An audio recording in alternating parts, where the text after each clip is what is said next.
Klein met Jürgen Cooper in an office at the Rice police station.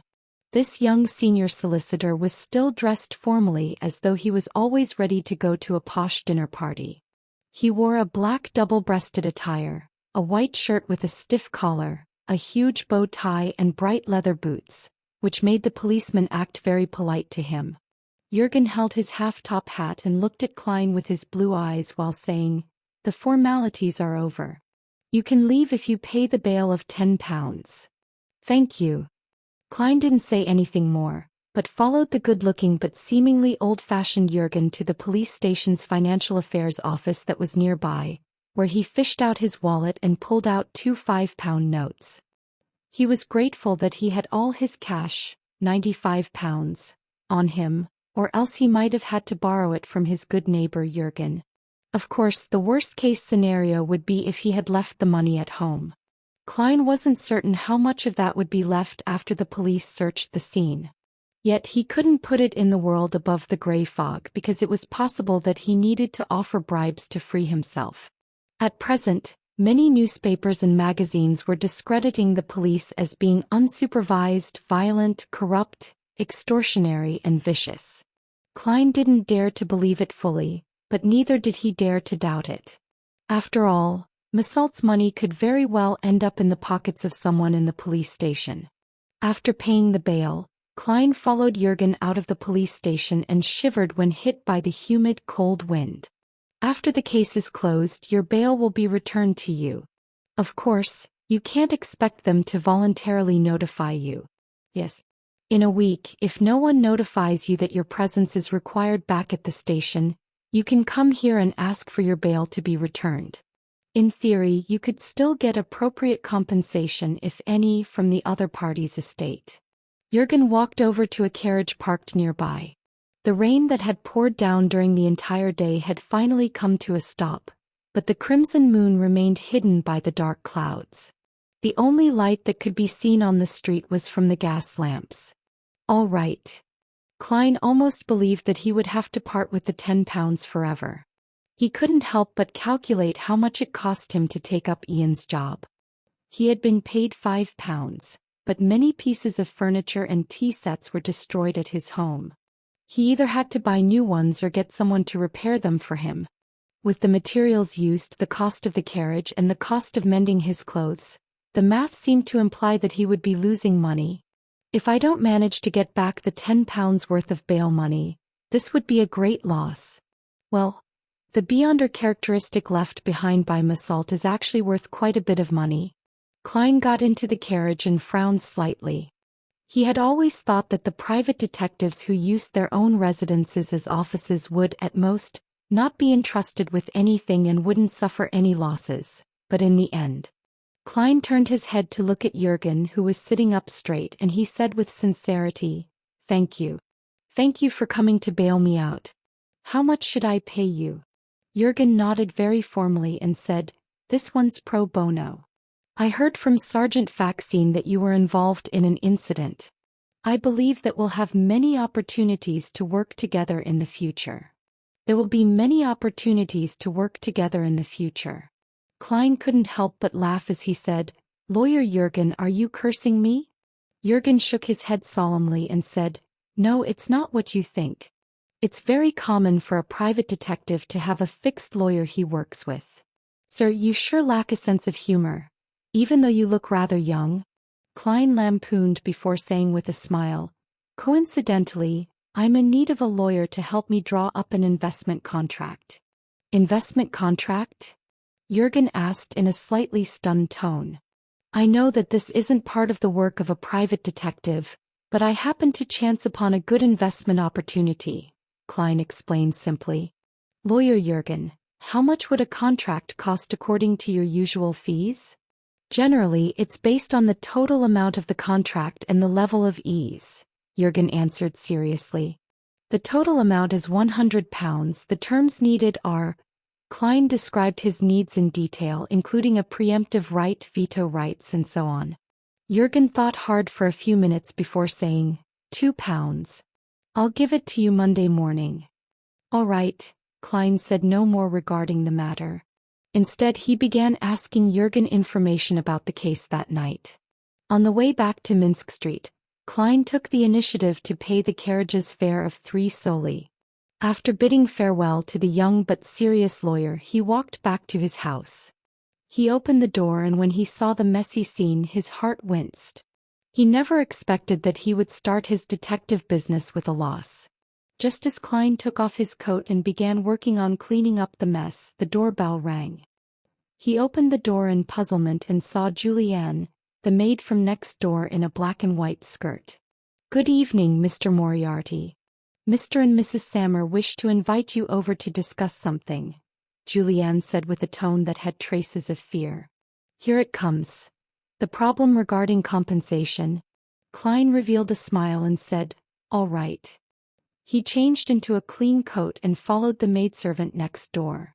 Luke Sammer and his wife, Stellan Sammer, were sitting on a sofa in the living room. The stout Luke, with a pencil-thin mustache, stood up and extended his hand as he said with a chuckle, "Good evening, Mr. Moriarty. I only just learned that you were a private detective. That's quite unbecoming as a neighbor. No, it was my fault. I didn't know if I was suited for this career and might find other jobs at any moment," Klein said as he shook the hand of the mailmaster. "I'm very sorry for what happened tonight. I'll compensate you." "It's just an accident," Luke said reassuringly. The blonde, blue-eyed and pretty Stellan asked out of curiosity, "Did you really kill the intruder? Hey, you must want black tea, right?" Klein nodded. Perhaps he was just a thief. He didn't mention that the problem stemmed due to one of his jobs, in order to prevent the Sammer couple from having any unpleasant feelings. "Since the police didn't inform them, there's no need for me to do anything unnecessary," Klein silently added. Luke Sammer laughed and said, "You must possess excellent combat skills. As a neighbor, I feel very safe. Perhaps we will have matters to entrust you in the future." Klein seemingly gave a self-deprecating laugh. "Actually, I was almost killed." "Regardless, you were the ultimate victor," Luke said. After chatting about this topic for a while, Stellan picked up a porcelain teacup and took a sip.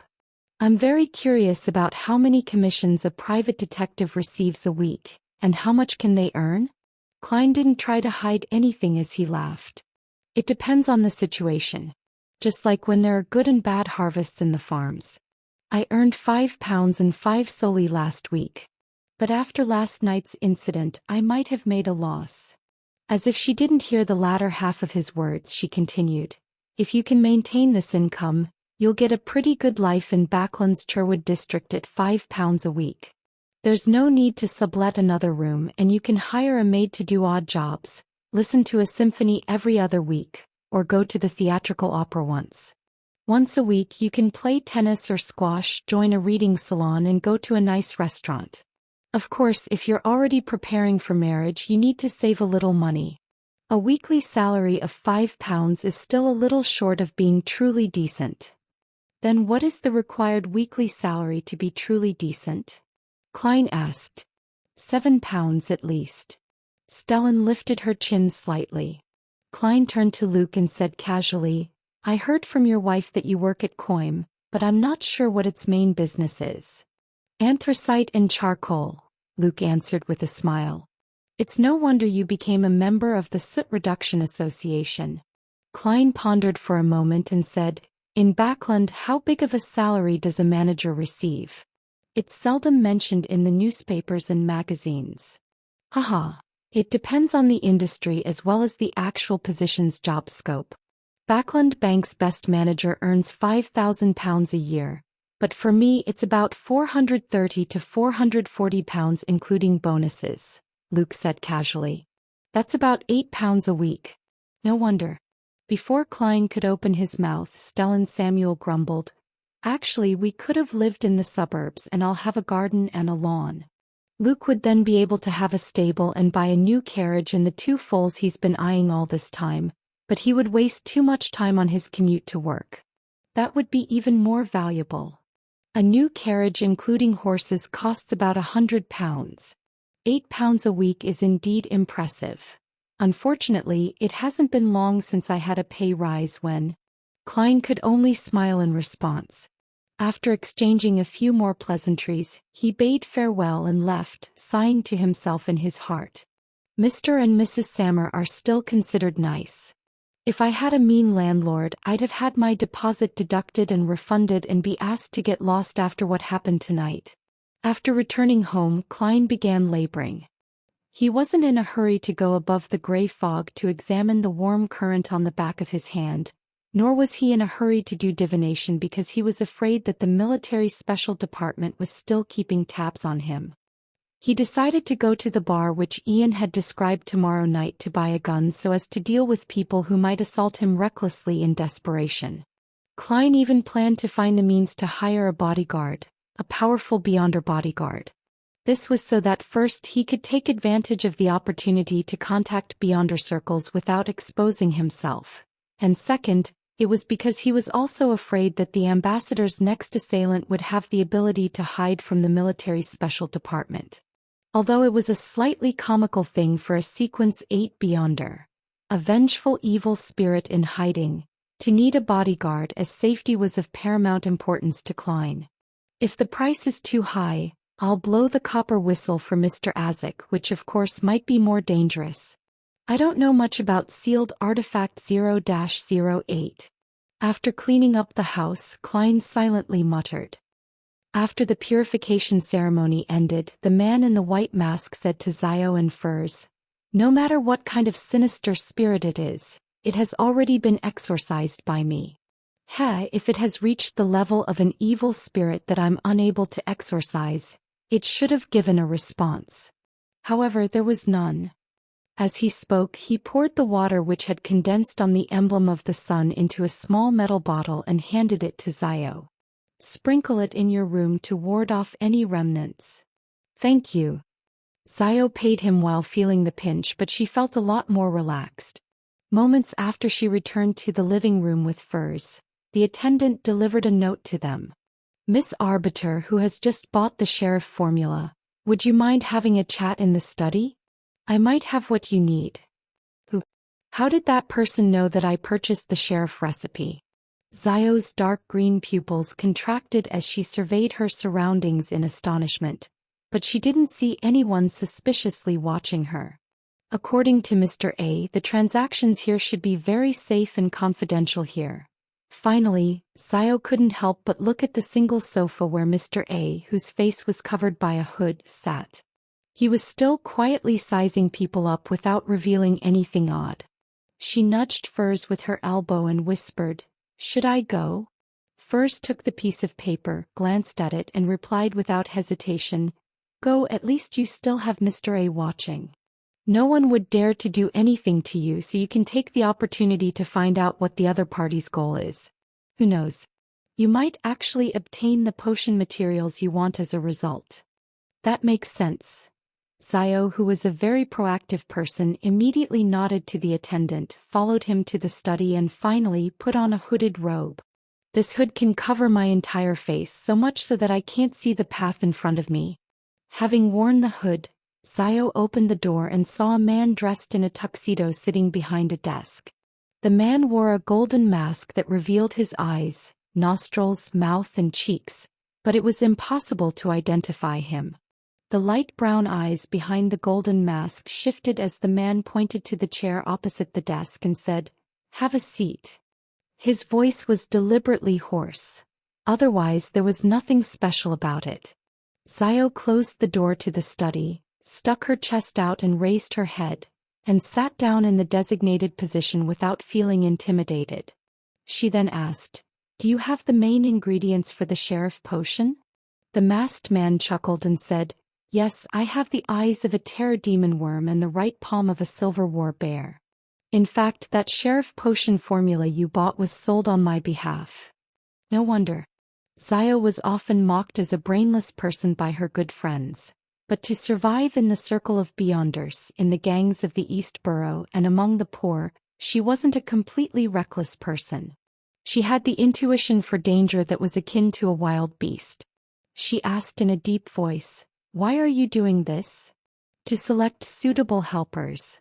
The masked man chuckled. "With your financial situation, It'll be difficult for you to gather the money needed for these 2 Beyonder ingredients in a short period of time. Of course, you can sell the formula at other Beyonder gatherings, but please believe me, this will bring you unnecessary danger. Our circles might not overlap, but I'm not the only person.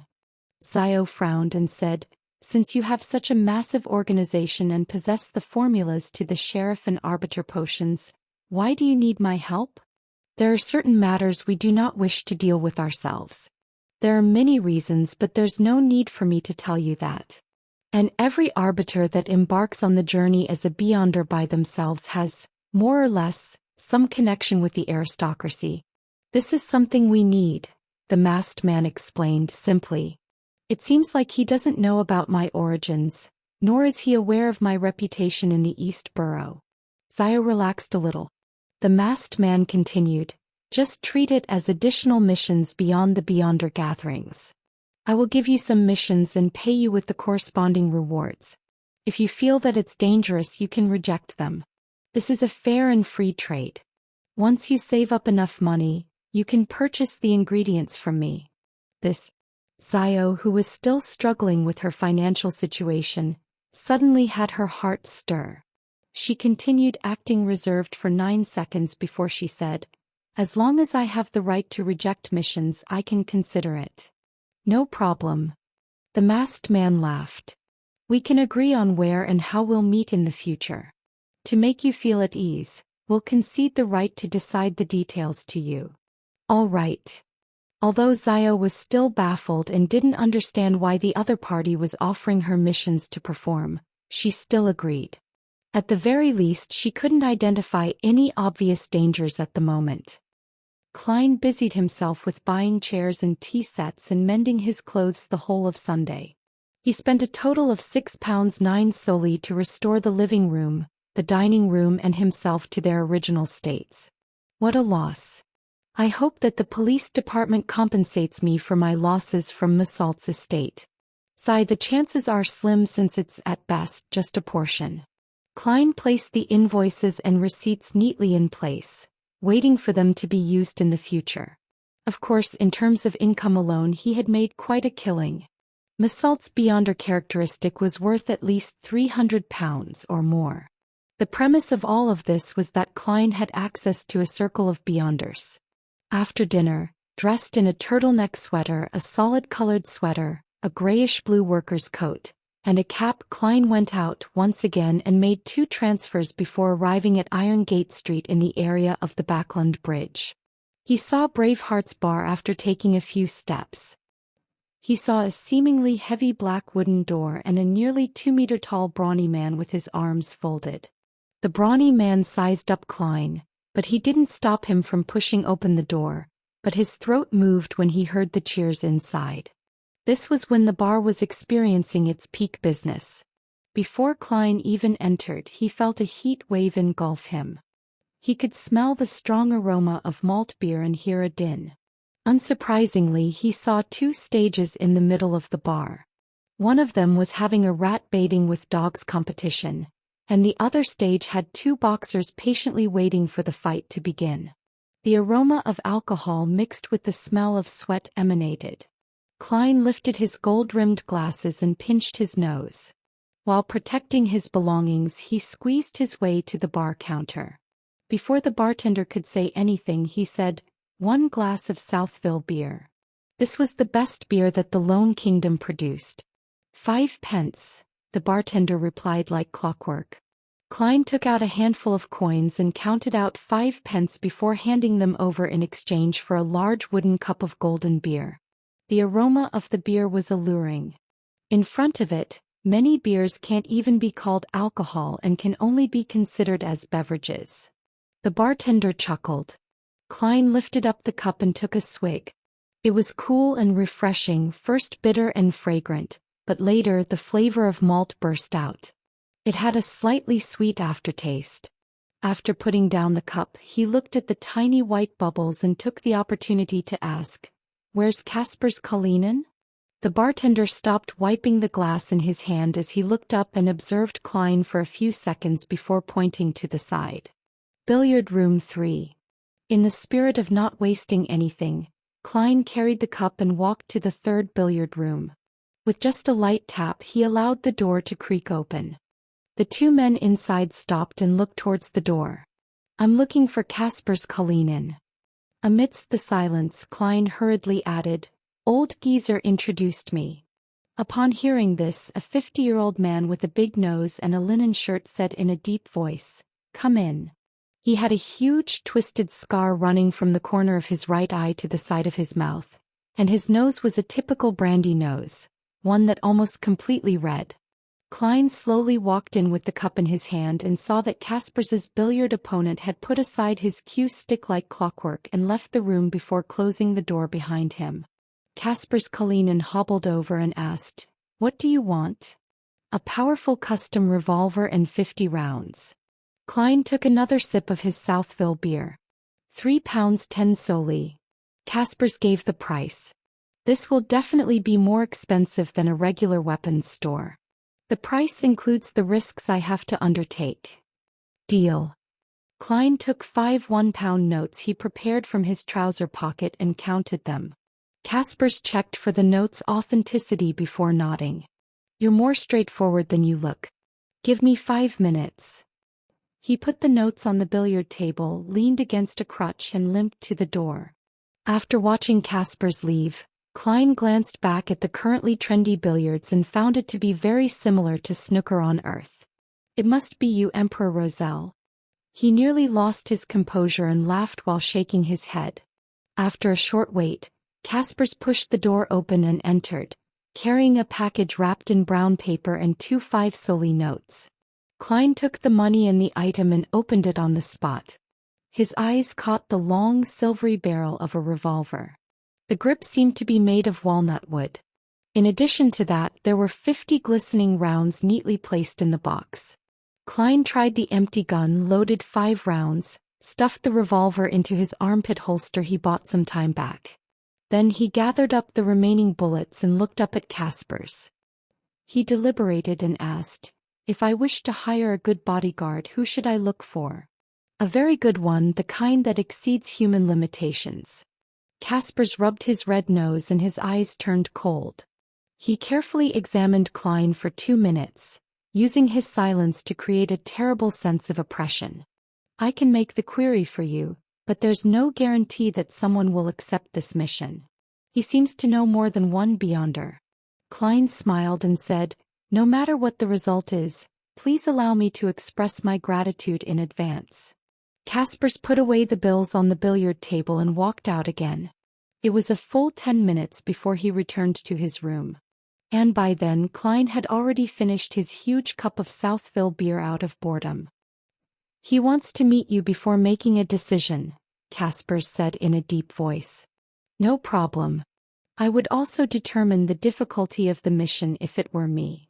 Klein smiled and nodded. He followed behind Kaspers, who hobbled past the crowded boxing ring and into the kitchen of the bar. Kaspers suddenly stopped and lightly knocked on a door. After gaining permission, he pushed it open and entered with Klein in tow. It was a card room where more than 10 people were playing Texas poker. A man wearing a black vest and a white shirt slowly stood up after seeing Kaspers and Klein enter the room. The others who were playing cards stopped in their tracks and didn't make a sound. With a single glance, Klein frowned indiscernibly.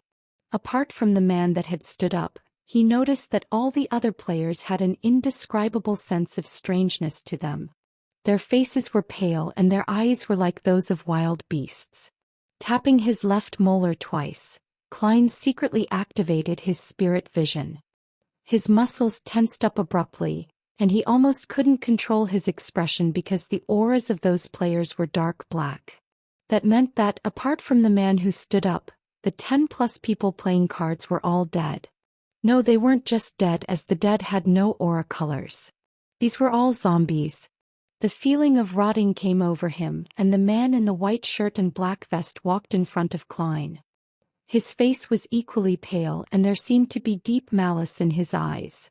The more he thought about how a living person was playing cards with more than 10 corpses in a dimly lit room into the night, the more his scalp tingled.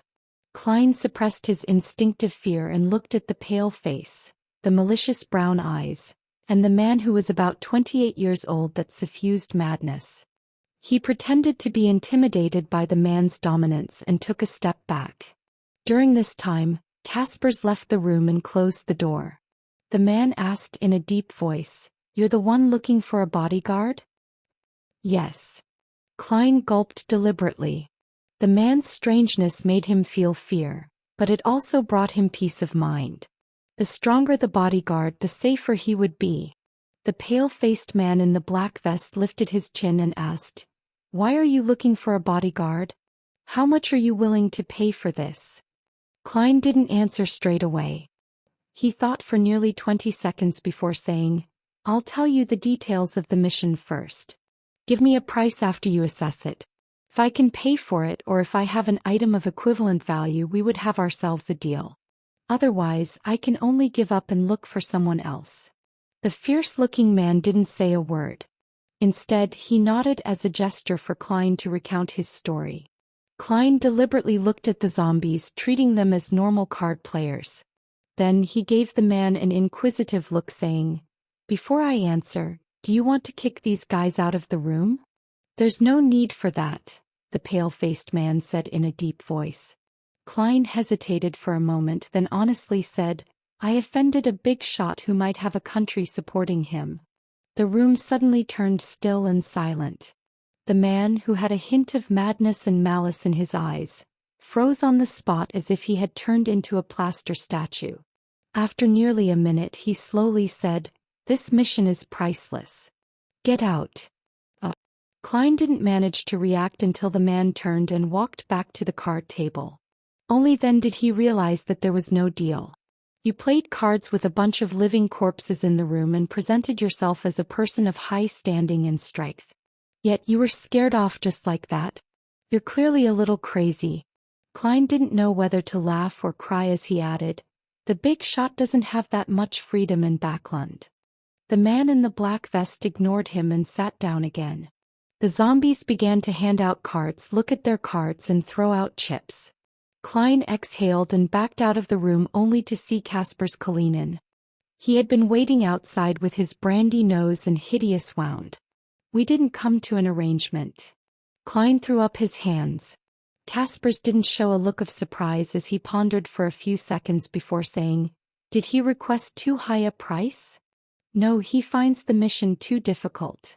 Klein didn't hide the reason. Kaspers frowned. "Merrick is the scariest person I know. He isn't even afraid of bullets, and since he thinks the mission is difficult, I don't think I can help you get in touch with other powerful people." "What a pity." Klein sighed. Kaspers clenched his right fist and struck his left chest. "May the storm be with you." "Then I'm dead," Klein said with a smile as he made the best out of it. "Thank you. You can try asking around for me. I'll pay you a fee." "Yeah. I'll come again tomorrow night." After receiving a positive answer, he left the Bravehearts bar feeling slightly melancholic. He didn't even have the interest to play a game of billiards.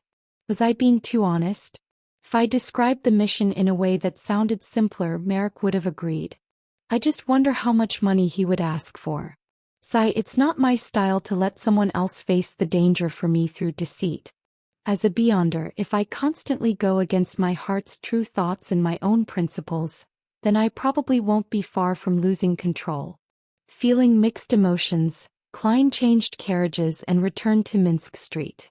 After washing up, Klein didn't waste any charcoal. He directly went to the bedroom and pulled the curtain to isolate the room from the outside world.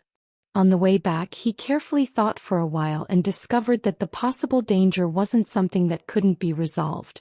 To the unknown ambassador, his primary and fundamental purpose is to find Ian Wright. The reason he sent people to deal with me was because he wished to obtain clues to finding Ian from me. If direct interrogation doesn't work, killing me and channeling my spirit could be considered. If I let him know that I can't find Ian either, he wouldn't take the risk to deal with a hired detective when the military special department might be monitoring the situation. Of course, my appearance and strength far exceeded his expectations, causing their operation to be exposed and causing them to suffer heavy setbacks. If I were the ambassador, I would definitely think about revenge and vent my anger, but it definitely wouldn't be now, not when the situation is so tense and turbulent.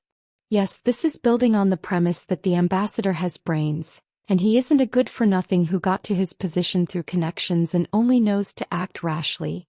For him to be handling such an important matter, it must mean that he's still rather reliable. In other words, the crux of the problem is Ian Wright's whereabouts. There's still some latent danger.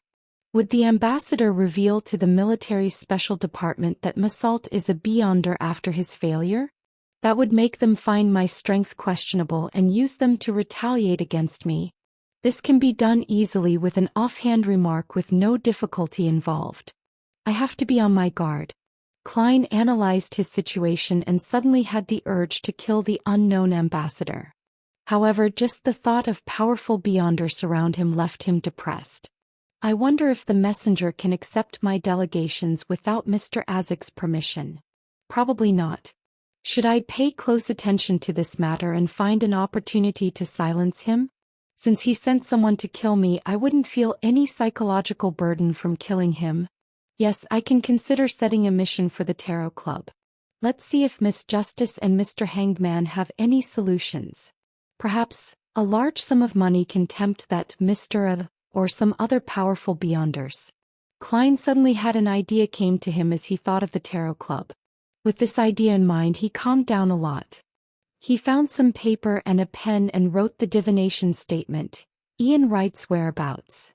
After confirming that there were no hidden beyonders in the room, Klein looked at the curtain that shielded him from prying eyes. He recalled Ian's appearance and silently read out the divination sentence before leaning back into his chair. He quickly entered a dream and saw a dark, small, run-down room in the dreamy world. There was a bunk bed and a floor mat that 4 people slept on. Ian was curled up at the top of the bunk bed, sleeping soundly under an old satchel. When the dream shattered, Klein opened his eyes and interpreted the revelation. Living quarters like that only exist in the East Borough and the Backland Bridge area, but it's an abnormally huge place. Even if all the police in Backland are deployed, they still wouldn't be able to find it. Ian was very careful. He didn't leave anything with me. Otherwise, I would have been able to find him through dowsing rod divination. After a few minutes of consideration, Klein picked up the pen and added a paragraph to each of the divination statements, making it an excuse. I don't know Ian Wright's whereabouts. I haven't seen him since we found Zriel's body.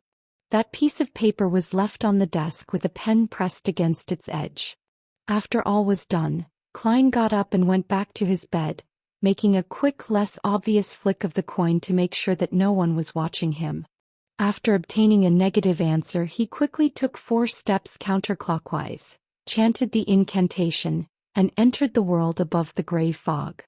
Within the ancient and towering palace, Klein couldn't be bothered to inspect the situation around him, and instead repeated the divination he had just done. Seeing that the negative answer hadn't changed, he stopped feeling so nervous. Raising his head to the side, he realized that the core position of the newly added crimson star had been dyed with a sunlight gold. Is this the source of the warmth I felt? Klein spread out his spirituality and gingerly touched it in response to the prayer. A blurry scene quickly appeared in front of his eyes. The petite lady he had tried to pull up above the gray fog was standing in front of an altar with a lady with slightly curled brown hair. A man wearing a white mask softly chanted the honorary name of the eternal blazing sun, creating a warm and pure light. Was she trying to get someone to do an exorcism? Klein almost laughed. At that moment he finally understood the reason behind the previous situation. It wasn't that someone had penetrated the gray fog and locked onto him. It was similar to Justice and Company reciting his honorary name before making a prayer. And after the gray fog received the message, it automatically gave him feedback. However, since it wasn't a prayer, the illusory, overlapping voices ended up becoming a warm current. Notification. This is a notification and not something that can cause harm or influence. Klein made a definite judgment. At the same time, he was roughly certain of one thing. The way the mysterious space above the gray fog connected with justice and the others wasn't absolutely abnormal or above the rules of this world. It still suffered particular restrictions that could cause effects of varying degrees by using specific methods. Klein continued watching the scene before him and listened to the voice speaking. He was surprised to find that it lasted longer than ever before. Before this, he wouldn't be able to take the initiative to spy on the corresponding target of the Crimson Stars, unless the other party had prayed for it, and only then would he be able to receive the corresponding scene. In another situation, when he gave his feedback, he would be able to see the scene and hear synchronized voices at the same time. However, once the response ended, he would no longer be able to gain any additional information. Now it was like watching a long video whose footage was filled with mosaiced reality TV footage. He saw the petite lady talking to a man in a golden mask in the study, heard her companions address her as Zio, and realized that she was looking for the Beyonder potion corresponding to the sheriff's potion. It wasn't until the two women returned home that Klein felt regretful that he failed to identify their address. The recording, thus, came to an end. Watching the gradually dissipating gold colors, he nodded his head thoughtfully. He vaguely understood why such an anomaly had appeared. In other words, the power of purification helped me maintain the corresponding passageway? Zio's 30 pounds was worth it. I wonder when I'll be able to maintain it myself. Klein shook his head and smiled. He took out a pen and a paper to continue to divine Ian Wright's whereabouts. It was the same dream divination, but this time Klein saw more. The first scene was still the small, dark, squalid room with Ian Wright sleeping soundly on a bunk bed. The second scene was the same sewer they had both gone to. Ian squatted in front of Zriel's mutilated body, reached out with his hand to rub the 2 rows of white teeth and removed one of them. The third scene was a busy and noisy street. The passers-by were all dressed in plain clothes, some of which that could be described as old and tattered. In the middle of the street, there were gardens and lawns, surrounded by low chimneys that were puffing out smoke. Ian, in his old overcoat and round hat, warily watched as he entered the telegraph office not far from the center of the street. Diagonally across it was the mall entrance to the steam metro. The image quickly turned transparent. Klein opened his eyes, tapped his index finger on the edge of the long bronze table and made a preliminary judgment. From that tooth in the telegram, it seems that Zriel and Ian aren't just a detective duo that found themselves involved in a dangerous situation. They have an organization behind them. I should be able to determine where the third scene is. Klein was in no hurry to deeply analyze it, as he didn't want to stay too long above the fog. Leaving the high-back chair belonging to the fool, he went to a corner, rummaged through the paper bag that he had been placed there previously, and found Missalt's Beyonder characteristic. Holding the crimson, jelly-like object, Klein sat down again and wrote a new divination statement, the corresponding potion name. As he silently recited the statement, he held on to the Beyonder characteristic with one hand and the piece of paper with the divination statement in the other. With the help of cogitation, he fell into a deep sleep. In the gray, dreamy dream, the ambassador, who was dressed to the nines, appeared again before Klein with his thin, stubbly face. Holding a bottle of crimson liquid, he said to Missalt, "Drink it, drink this hunter potion and you'll rule this manger gang." Of course, money is also indispensable, as Emperor Rosal once said, a stick in one hand and a carrot in the other. Hunter. Backland is a huge metropolitan city. Missalt frowned and asked curiously. To someone illiterate like him, hunters were associated with the wilderness and animals. The middle-aged ambassador chuckled and said, "The biggest city is the largest dark forest. Here, everyone has 2 identities. One the prey and the other the hunter. Even the weakest hunter is a hunter. It's possible for them to harm stronger prey. Go join this magnificent hunt." The scene shattered and turned into countless specks of light. Klein looked down at the crimson Beyonder characteristic in his hand and said to himself silently, "So it's the hunter potion. It's no wonder Missalt was so good at fighting. He even used a blowpipe to shoot poison darts. It's no wonder how he was able to track me here. However, he doesn't seem to fully understand the essence of being a hunter. He didn't set any traps ahead of time or use any weapons. He didn't put his advantages to use. This is partly because he didn't know that I'm also a Beyonder, one that happens to be a Sequence 8. He underestimated me. It's also evident that he only recently consumed the potion. The hunter pathway is both wielded by the former Intis royal family, the Sauron family, and the Faesak Empire's rulers, the Einhorn family, as well as the secret organization the Iron and Blood Cross Order, which appeared in the past 2 to 3 centuries. Taking into account his attire, that ambassador's identity can essentially be confirmed: a high-ranking diplomat of the Intis Republic and ambassador of the Lone Kingdom. I wonder what that important item he's trying to get his hands on is. As his mind churned, Klein wrapped himself in his spirituality and began the rapid descent. As soon as he returned to his room, he immediately checked his surroundings vigilantly, but he didn't notice any unusual changes. Phew. Klein let out a silent breath. He felt a bit more confident that he would be able to convene the members of the Tarot Club on time tomorrow afternoon. He rummaged through the map of Backlund that he had bought on the steam locomotive, looking for a telegraph office that was along the subway line, one that wasn't far from the middle of the street. There were only a few subway lines in Backlund, so Klein quickly identified 3 targets: one in Westborough, one in St. George Borough, and one at the junction of East Borough and the Backlund Bridge. He recalled how most of the pedestrians in his dream were dressed to determine their socioeconomic statuses and arrived at the final answer. The 3rd spot. The place where the East Borough intersected with the Backlund Bridge. Sometimes, interpreting a revelation requires a plethora of practical knowledge and the ability to infer. Klein mocked himself, walked to the desk, and added another sentence after the previous statement, adding more to the contents written on the piece of paper. After giving it a deep look, Klein went back to the bed and took off his clothes to sleep. Outside the tightly closed curtains, the crimson moon peeked out from the layers of clouds, shining brightly and perfectly.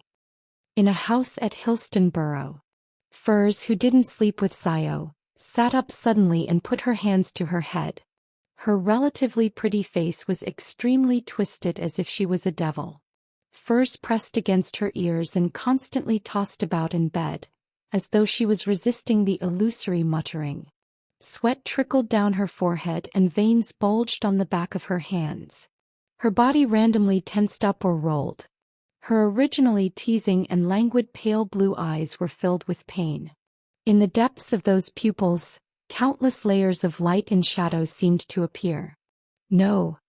Furs finally couldn't hold it in anymore as she let out a low tragic cry. Her hands stopped covering her ears and resorted to yanking at her hair, as though she was going to fight pain with pain. After a few minutes of writhing, she finally stopped. She released her hands, looked at the handful of slightly curled brown hair, and weakly laughed at herself. I lied to Zayo, telling her that the murmurs every full moon don't have much of a negative effect on me. At least losing hair is a serious concern. With difficulty, Furs sat up and looked at the curtain that half covered the window. Through it she could see the dreamy crimson moon outside. It's getting worse each and every time. Will I lose control the next time because of this? Furs could no longer suppress the weakness that she had buried deep in her heart. She had attempted to separate herself from the bracelet that allowed people to teleport through the spiritual world, but it no longer resulted in the disappearance of the murmurs during a full moon. She had tried to take sedatives, had tried chanting the name of the god of steam and machinery, had tried some ritualistic magic, but it hadn't changed the fact that she was gradually slipping into the abyss. If only I could understand what the murmurs are saying. I wish to die in the know and not be buried clueless. Perhaps I might be able to hear it clearer after advancing to Sequence 8? But I've never encountered anyone selling the Trick Master Potion formula. Furs looked out the window in a daze as her eyes were dyed red by the moonlight. On Monday morning, Klein woke up early from his restless sleep and got out of bed. He went to his desk and began to draw the curtains and open the window to let the light and wind into the room. At that moment he caught sight of the paper on the desk at the corner of his eye. It was facing the window, maintaining its original spot. However, Klein clearly remembered that before he slept, this piece of paper was facing the chair and the bed. It had flipped over and changed orientation after a night's sleep. Klein's pupils constricted as he abruptly reached out and pulled the curtains open. He saw that the oriel windows were still shut tight, not letting even a waft of wind in. Without any wind, the paper had rotated 180 degrees by itself. No, someone came in without me noticing. Klein felt a chill run up his spine to his head. He was shocked that he didn't realize it while sleeping. This meant that he was almost at the mercy of others, and his life and death depended solely on the other party's mood and thoughts. Was it a member of the military's special department, or was it a powerful beyonder sent by the ambassador? From the fact that the paper wasn't returned to its original orientation, it's more likely to be the latter, indicating a certain level of warning. To be able to sneak in like that without a trace, how incredible! Should I thank him for his kindness? No, there must be a reason why he didn't do something that could have been so conveniently accomplished. They don't want to alarm the members of the military's special department who are monitoring the area? Klein couldn't help but think of countless reasons. The reason he wrote those words last night and spread the paper on the desk was to let others see it. He wanted to let the ambassador know what he wanted to know and delay any possible acts of revenge until the matter was over so that he himself could have more time to prepare. However, Klein had expected that the other party would sneak into the room while he was out, and when the surveillance of his house by the special military department would be reduced. Who knew that the person in question was able to bypass the beyonders around him and quietly enter the bedroom while he was still sleeping. The feeling of having his fate controlled by someone else was extremely uncomfortable. A beyonder who's very powerful or with extremely odd abilities. Klein turned his back and faced away from the oriel window and pulled out a copper penny. Someone sneaked into this room last night. He silently chanted the statement, and with the help of his body's concealment he flicked the coin. The coin tumbled in the air and fell without exceeding Klein's shoulder height and landed in his open palm. This time the number faced up. It was a negative result. No one had sneaked into Klein's bedroom last night. The paper wouldn't have turned around for no reason. Could it be sleepwalking?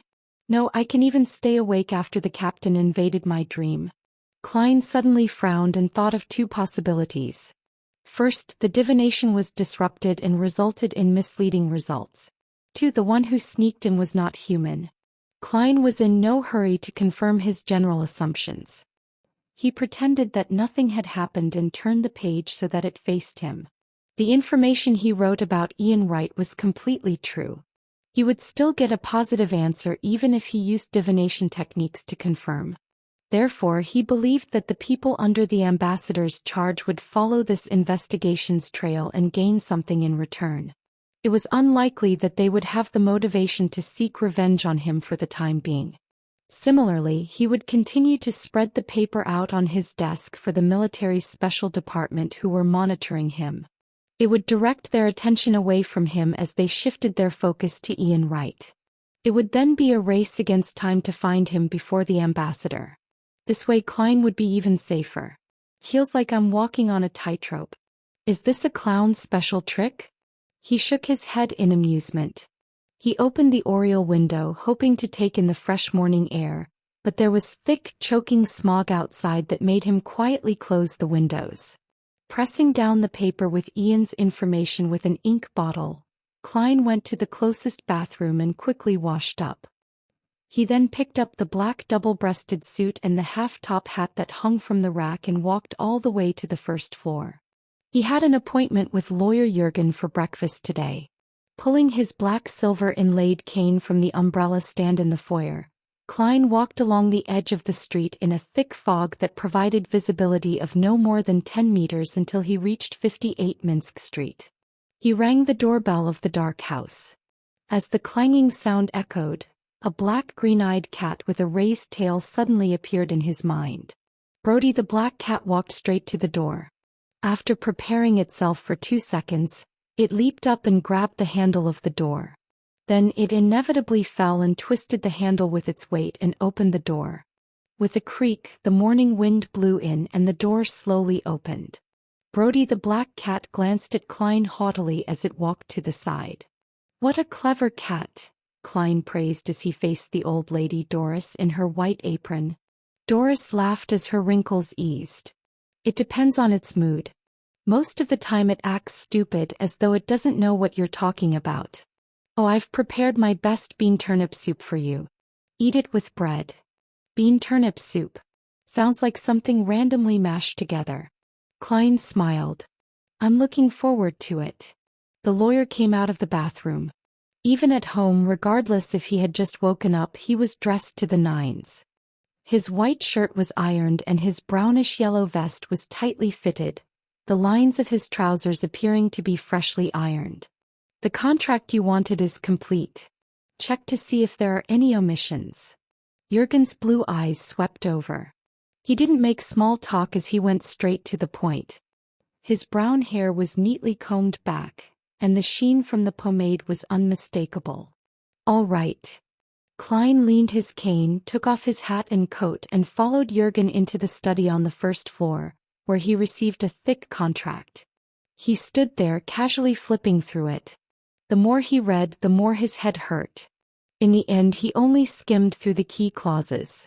"I hope that everything that's needed is in there, as well as the previously omitted clauses, such as the establishment of the 3 instances that will determine how much money is to be supplied to Leopard based on his progress, rather than a lump sum payment of £100. The first instance involves £50. Yes, that way I won't have to go to the Backland Bank for the time being and take out the remaining £100 from my anonymous account. What I have on me is enough." Klein closed the document, smiled at Jürgen and said, "I'm satisfied. Your professional skills are better than I imagined."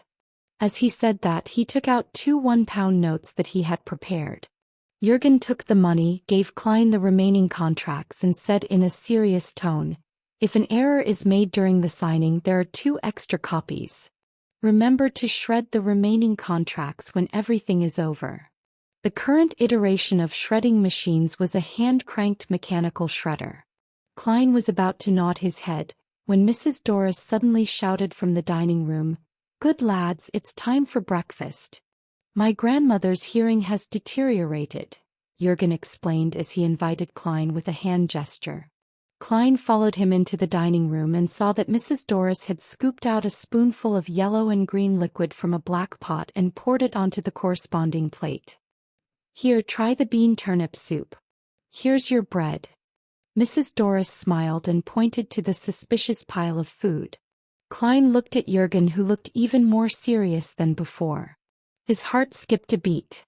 Forcing himself to sit, Klein broke off a piece of white bread, dipped it in the yellow-green soup, and stuffed it into his mouth with the spirit of an adventurer.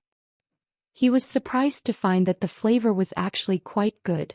The faint salty taste had a sweet tang to it that stimulated his appetite. It also perfectly brought out the soft, fragrant flavor of the bread. "My grandmother was once an excellent cook," Jürgen said casually as he slowly savored his breakfast. "Then why do you have to keep a straight face? I really don't have any appetite watching you eat." Klein lampooned silently before immersing himself into the relaxed and happy feelings brought by the delicacy. After leaving the Jürgens, he made 3 transfers to Surd Street in St. George Borough, where he made a formal agreement and paid Leopard the first £50. The second sum of £30 would be paid in 2 weeks' time, depending on Leopard's progress. At this point, Klein was left with only £21.08 solely. Then he returned to Cherwood Borough and went to the public library to read the Tussock Times of the past year in search of news regarding the Intis ambassador to the Lone Kingdom. When it was almost noon, he finally saw the black and white photo and confirmed that it was the one he had seen in his dream divination. Bakerland Jean Madun. Klein recited the Intis Republic's ambassador's name silently. He left the library and found a small restaurant for lunch. At 3:10, Klein pretended to take a nap. He drew the curtains, took 4 steps in the counterclockwise direction, and arrived above the gray fog. He first divined if the military special department had relaxed their surveillance on him and received a positive result. He then wrote a divination statement that he had thought of in the morning, the infiltrator from last night. Leaning back in his chair, he muttered the sentence. Klein's eyelids drooped as he fell asleep. His bedroom came into view in a world of illusion, separation, and obscurity. At that moment, Klein saw a black shadow squirming in the crack at the bottom of the door. A slender, iron-black threadworm drilled its way into the room. It arched at the center and then flattened itself, constantly repeating it as it proceeded towards the desk. Its movements were extremely stiff, as though it had broken down a series of slow motions, making it appear quite odd. The black threadworm crept to the front of the desk and crawled to the top, leaving a trail of quickly evaporating mucus behind. It stopped at the written piece regarding Ian Wright. Its head lifted up as the middle of its body rose, leaving only the tail to support the body. At this moment it was just like a human. After examining it for a moment, the black iron threadworm turned the paper around and disappeared back the way it came from. So that was the case. That is to say, it wasn't that the infiltrator didn't want to take revenge on me last night. He simply didn't have the ability to do so.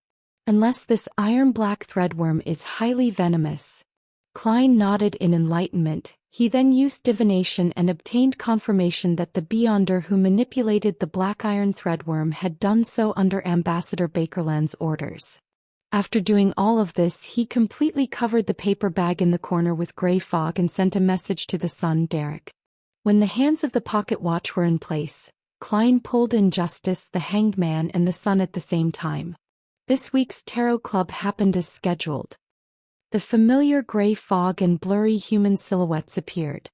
Audrey, who had successfully advanced to sequence 8, half stood up, lifted her skirt and happily greeted them. Good afternoon, Mr. Fool. Good afternoon, Mr. Hanged Man. Good afternoon, Mr. Sun.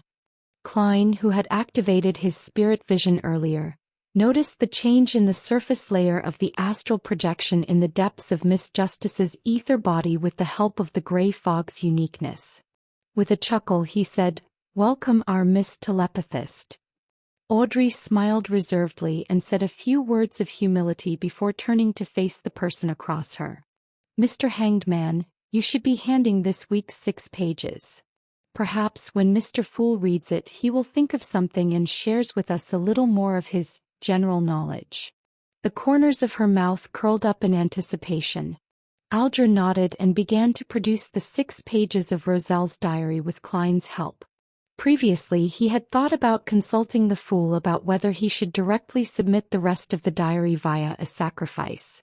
However, seeing that the Fool didn't seem too interested or take the initiative to mention it, he gave up on this idea. And this was in line with his understanding of the Fool. Roselle's diary had a certain effect on the godlike man Mr. Fool, but it wasn't that great. He would collect it, but he definitely wasn't in a rush. The 6 pages of the diary were completed very quickly. As Alger was about to offer it to the Fool who sat at the end of the long bronze table, he suddenly remembered something. He hurriedly said respectfully, "Mr. Fool, I have obtained a piece of information related to the secret order." There was no obstruction of information on the ocean. It just wasn't timely enough. The pirates also valued intelligence and often sent people to the colonial island to exchange information that they had gathered. It was through these channels that Alger learned something about the secret order. Very good. Klein nodded his head slightly, giving his permission to the Hanged Man to recount what he knew. He didn't stop the presence of Miss Justice and the Sun from letting him speak. This would help the former gather more information about the secret order, while the latter understood nothing. At the same time he allowed the 6-page diary to appear in his hands. The Hanged Man said unhurriedly, "The secret order has some connection with the Intis Republic." The Intis Republic. Yes, Emperor Republic was from Intis, and Zeratul had sought him out in Trier, the capital of Intis. The secret order was also involved in the famous incident at Intis. Well, it's not too surprising that the secret order still has some connection with the Intis Republic today. After validating this new piece of information with what he knew, Klein confirmed that the information provided by the hanged man was true. Just in time, I'm going to deal with the ambassador of the Intis Republic. Klein was in no hurry to read Roselle's diary. He looked up at the three members. As Klein's knowledge of mysticism and Beyonders deepened, as well as his experiments with some of the powers of the space above the gray fog, he no longer felt anxious when facing justice, the hanged man, and the sun. He became less preoccupied with maintaining an enigmatic and unfathomable image so as to prevent the Tarot Club members from keenly noticing his facade. He now knew that although the deities in this world were powerful and bizarre, they were by no means omniscient and omnipotent. This description was something that only the legendary creator of everything could do, one that only the City of Silver was still worshipping. The deities had their limitations, and the deities could also be put into tough situations. That was something Klein could now confirm. Be it the Book of Storms or the Revelation of Evernight, they more or less touched upon this. Therefore, at the recent tarot gathering, Klein was consciously building character traits, slowly shaping himself into a restricted powerhouse who for some reason couldn't move freely but was almost a deity. This way, even if he occasionally showed that he didn't understand certain things and occasionally asked for help, it wouldn't arouse the suspicion of the Tarot Club members. Of course, the premise of all this was that, through his previous attempts and through the power displayed by his adorer, Isaac, he had undoubtedly embedded the image of a deity-like existence into the minds of Justice, the Hanged Man, and the Sun. Phew, I hope that this building of character traits will succeed. That way, I won't have to worry about not being able to answer their questions in the future. Of course, things that are part of general knowledge still have to be known, and I shouldn't show fear. Klein tapped the edge of the ancient table and said with a chuckle, "I want to issue a mission." Mission? Audrey's ears pricked up slightly as her eyes widened. She was astonished, expectant, and perturbed at the same time. She clearly remembered that this was the first time that Mr. Fool had officially issued a mission. Although he had previously made a few requests, they all involved prepaid rewards. It seemed like he had randomly selected missions to conform to the principle of equal exchange. This time he used the word issue. As a telepathist, Audrey was already very good at reading the hidden meanings behind words. At the same time, she keenly realized that although the hanged man appeared to remain unperturbed, he was actually abnormally tense. As for the sun, he seemed to be muddle-headed, treating this as a very normal thing. You can choose to accept it or not. With the help of his clown's powers, Klein's tone sounded much more relaxed. Another adorer of mine has arrived in Backlund. He wants to finish a matter, but it's not convenient for him to show himself. Another adorer. The hanged man nodded, seemingly in thought. He wasn't surprised at all. In his eyes, for a powerful godlike existence like Mr. Fool, possessing many adorers was a matter of fact.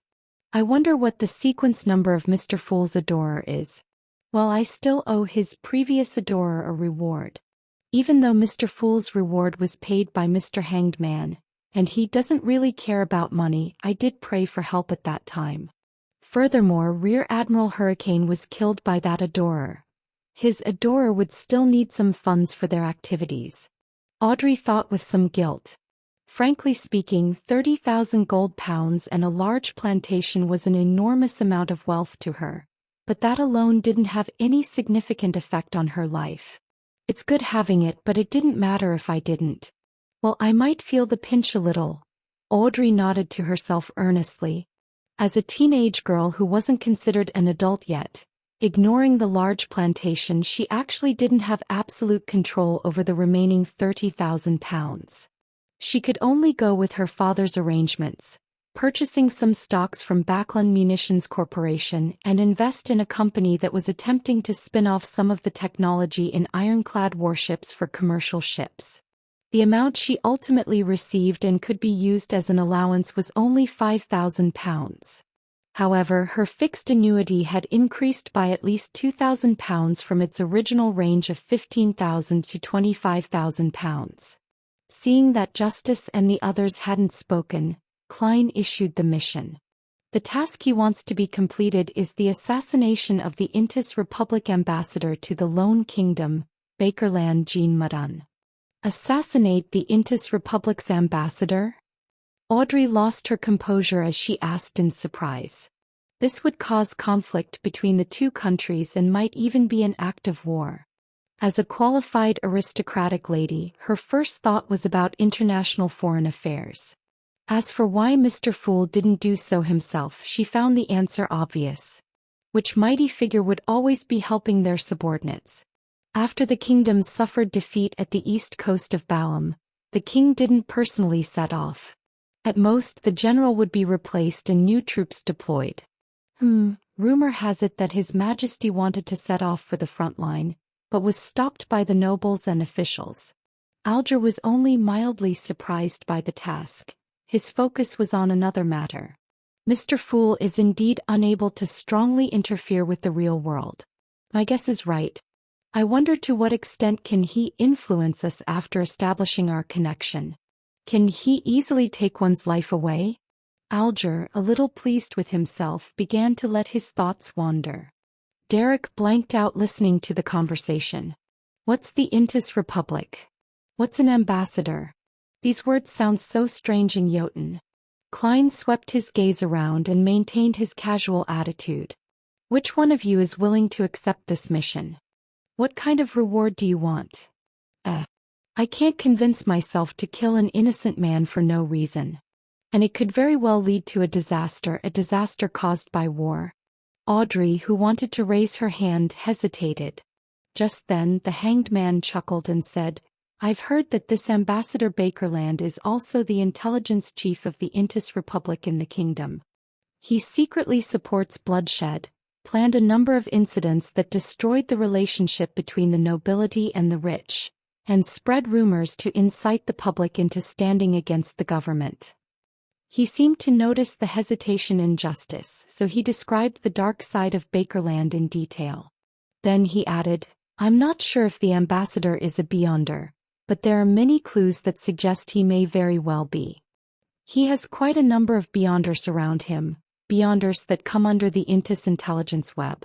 And this department is influenced by the original royal family in Intis, the Sauron family. They're in control of the early sequences of the Hunter pathway.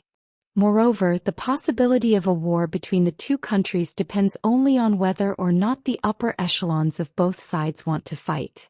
It has nothing to do with the life or death of a diplomat. After the assassination of Emperor Roselle, Intis suffered several great shocks but ultimately managed to maintain a stable republican system. Because the Sauron family suffered a brutal blow during Roselle's reign, their strength fell tremendously in all aspects. All they could do was accept the reality and change their goal to fighting for a seat in parliament and secretly influence the country's intelligence department and parts of the army. After listening to the information provided by the hanged man, the hesitation in Audrey's heart disappeared. She gracefully nodded and said, For the past few years, the Faesac Empire has expanded rapidly, having defeated the kingdom and the Intis Republic on the Balam East Coast and the Highlands. As long as we push the blame to them, the higher-ups and the citizens of the Intis Empire, it will be something acceptable and believable. Audrey didn't know much about politics, but with her father being a member of parliament in the House of Lords, she still knew certain things. Be it the shirking of responsibility or shifting the focus onto the kingdom's internal problems, the unpopular northern barbarians were the popular and easiest targets for the nobles and ministers. Whether they did it or not didn't matter. Of course, more than 100 years ago this role was played by Intis and Roselle. After pondering for a few seconds, Audrey looked at the seat of honor, feeling a little perturbed and a little guilty. Mr. Fool, I can attempt to complete this mission, but I cannot guarantee its success. On the one hand, she was going to find her father and confirm that Ambassador Bakerland was really the head of the Intis intelligence service. On the other hand, she wasn't going to do it herself either. As a spectator or a telepathist, neither one of them was good at combat, and all she could do was gather as much information about Ambassador Backlund from high society as she could and delegate the mission. Well, I could get Zion first to ask Mr. A to do it, or find the hosts of the other Beyonder circles. I cannot be exposed. Things have to be kept secret, and there might be Intis intelligence agents lurking in those circles. I don't know how much money I'll have to pay, but £5,000 might not be enough. Audrey was already beginning to think of the subsequent plans. Klein didn't pin his hopes on Sequence 8, Miss Justice, to succeed. He nodded and said, "What compensation would you like?" "The formula to the psychiatrist potion," Audrey said before hesitantly adding, "as well as the corresponding Beyonder ingredients." "Oh, we can wait until the mission is completed before discussing further. If it doesn't succeed, I'll bear the expenses. I still owe your adorer the bounty money." "Bounty money?" "So it was given to Miss Justice. £10,000. That's 5,000 if we split it equally." Shrouded in the grey fog, Klein pondered for a few seconds on how much Ambassador Bakerland was worth and finally decided that he was definitely more valuable than Rear Admiral Hurricane Kalangos. "Sure," Klein replied in a normal tone. At this moment the hanged man Alger added, "I'll also accept this mission. The compensation can be determined after the mission is completed." "Didn't you return to the sea?" Audrey asked in surprise. "Just because I'm not in Backlund doesn't mean I can't kill Ambassador Bakerland," Alger said with a smile without giving any detailed explanations. Derek, who was beside him, never had the chance to join in on the conversation. Klein nodded in agreement. "Okay." He immediately turned his gaze to the Roselle diary in his hands. October 29th. The leader of the secret order, Zeratul, visited me once again. He didn't mention anything specific and just casually chatted with me. I wasn't able to guess his true intentions. It seems like he just wanted to strengthen the communication between us and understand each other better. I've already met the two high-sequence Beyonders from the church, but I felt that Zeratul was much more powerful and mysterious than them, so I asked him what sequence number he was without much hope, and in the end he actually answered me. He told me that he was a Sequence 2 miracle invoker. Sequence 2? In the church's categorization, that's the position of an angel, close to that of a deity. He truly is more powerful than the alchemist and arcane scholar that I met before. But my intuition tells me that Zeratul isn't telling the whole truth. Sequence 2 might just be his former position, or that he's about to advance. Miracle Invoker? A master at creating miracles? The name of this potion makes one's imagination run wild. This is the corresponding Sequence 2 of Seer, a miracle invoker who controls fate? I tried probing Zeratul if the word miracle refers to the miracle of fate, that the Seer pathway is one that slowly understands and grasps fate so as to control it. Zeratul ignored the first question. He told me that fate is just one of the parts of the Seer pathway, and it's not even its main focus. The pathway that truly represents fate is monster. He raised a few examples which were all potion names of the monster sequence. Sequence 7 the Lucky, Sequence 5 the Lucky, Sequence 2 Soothsayer, and Sequence 1 Snake of Mercury. It's also known as the Snake of Fate. This was the first sequence one I got to know. It hit me right in the face. According to what I know, the monster pathway should be controlled by the life school of thought. This school seems to also have parts of the apothecary sequence pathway. They propose 3 major divisions: the world of absolute rationality, the world of the spirit, and the material world. It's pretty cool. Zeratul told me that the life school of thought specializes in astromancy, seeking to use medicine, music, light, wine, and fragrance to eliminate paths with unfavorable star readings and fate. They believe that disasters and diseases are caused by the loss of balance between man and nature, as well as the balance between man and his own mind. He added meaningfully that the life school of thought worships the moon. Why worship the moon and not go one step further, the Evernight goddess? This diary took up 2 pages and was clearly copied from both sides of the original. That's a lot of information. Klein sighed in heartfelt silence.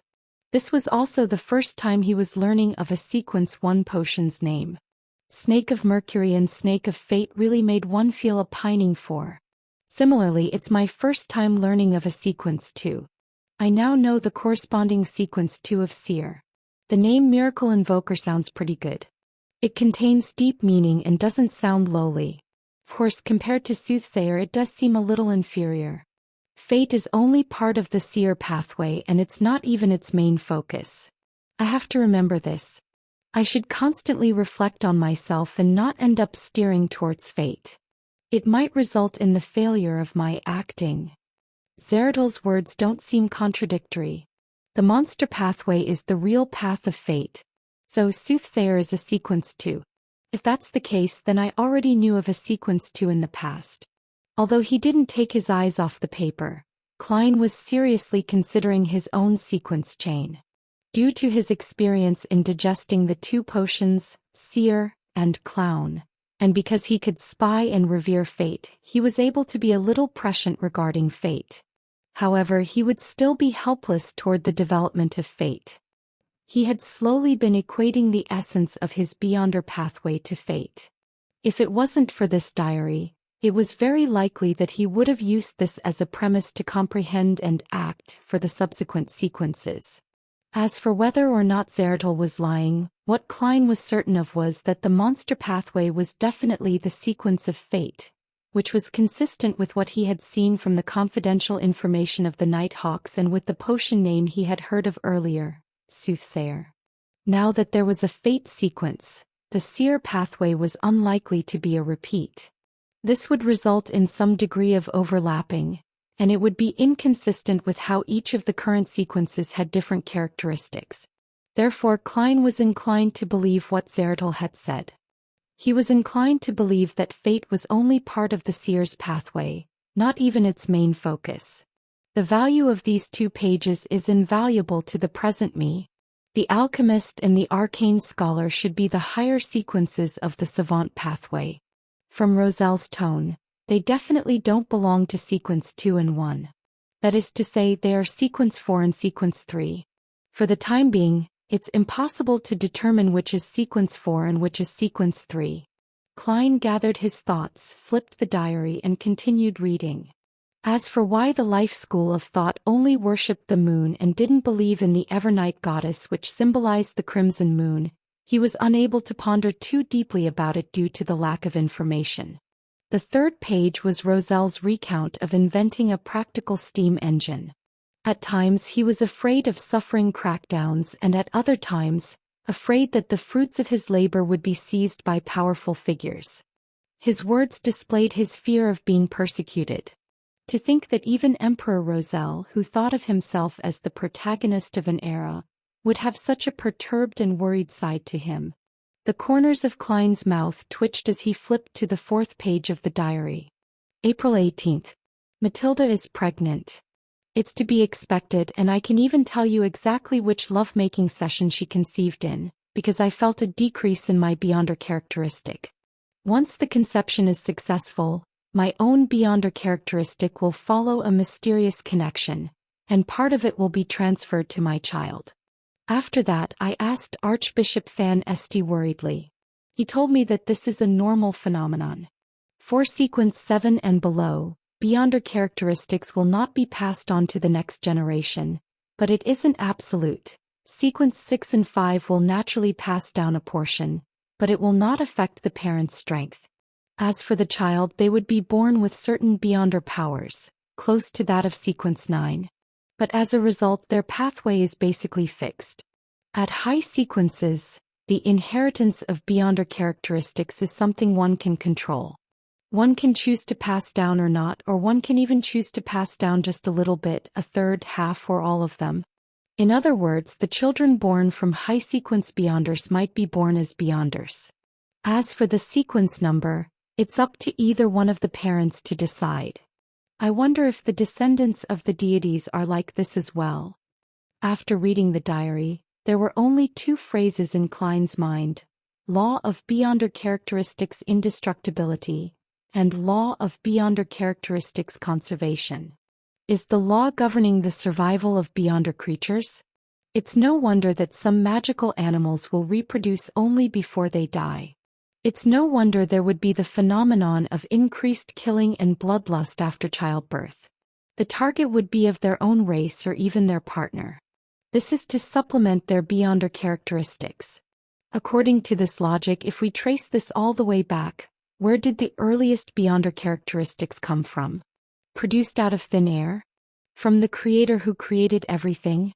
Since Miss Justice had already advanced to telepathist, Klein controlled the urge to nod and continued to leaf through the pages. The 5th page was Roselle's criticisms about how no one could enjoy his pop music and thought that he was making noise, while at the same time he mused how refreshing stories was a common pursuit of different people from different worlds, and that the popularity of the novels he plagiarized from the Count of Monte Cristo allowed the newspaper he founded to flourish. Emperor, is there anything else you haven't done? With a smile, Klein turned to the 6th and final page. November 10th, I received the great pirate Savigny Solomon in secret at the White Maple Palace. Solomon. I hope that he will plunder my opponents on the New Sea route and strike at the ships of Faysac, Lone and Fana Potter. And I promise to help him advance to a high sequence Beyonder. The Beyonder pathway of Dark Emperor has names that are as strange as the Demoness pathway: corruption, confusion, the fallen, disorder. However, in order to match the Dark Emperor, they added on their own suffixes: Baron of Corruption, Mentor of Confusion, Count of the Fallen, and Prince of Disorder. In order for Savigny to live up to his name, I decided to confer him the title of Count of the Court in secret. Savigny has a child named Nast Solomon, and my intuition tells me that he will dominate the 5 seas in the future. Nast Solomon. The king of the 5 seas, Nast? Nast, who claims to be a descendant of the Solomon Empire. To think that he was born during the Roselle period. Klein was stunned. Since Roselle had mentioned the term New Sea route, Klein had easily determined the corresponding year. It was in 1194 that the New Sea route was discovered and the southern continent was found, and Roselle was assassinated in 1198. The diary could only have been written between those 2 years. That also meant that it was about 151 to 155 years ago. If Nast, the king of the 5 seas, was the Nast Solomon Roselle had spoken of, he's almost 160 years old. Is this due to other reasons, or do high-sequence Beyonders obtain an extension to their lifespan in the first place? Klein thought seriously. He gathered his thoughts and let the diary disappear from his hands. He then looked at Justice and said, "You are free to trade or communicate now. Mr. Fool has no general knowledge to tell us today." Audrey was slightly disappointed. She turned her gaze to Sun and said, "Can I exchange information related to the dragon from you?" She clearly remembered that Mr. Sun called the spectator pathway the dragon pathway, and that he said it originated from the dragon race. "Sure. I want the sequence 8 potion formula for Bard," answered the Sun, Derek, who had been silent all this while in hesitation. He had wanted to use this as an exchange for information on the world where Justice and the Hanged Man were living, so that he wouldn't always be confounded by what he heard. However, seeing that his process of digesting the potion was nearing completion, he still made his advancement his top priority. Audrey wasn't surprised by the Sun's request. Since the acting method had proliferated in the City of Silver, then the amount of time that had passed suggested that it was likely that he was close to the end of his digestion period. Seeking the subsequent potion formula was definitely one of his highest priorities. I wonder how the Bard acts. Sing poetry every day? When encountering combat, dodge to the side and use his singing to bring courage and strength to his companions. Or perhaps he would first bless himself before charging forward with a hammer or sword raised. I wonder if it will bring about an improvement in his singing ability. If it's possible, then he would definitely be an outstanding singer or opera singer. Audrey thought with great interest. She purposely didn't express her stance in a hurry, so as to not let the Sun raise the price again. This wasn't something she learned from her tutor or from the Beyonder gatherings she had attended. It was purely a technique she had developed herself after she had advanced to become a telepathist. I will try my best to find the sequence 8 potion formula corresponding to the Bard pathway, but it won't be today. Are you satisfied with this condition?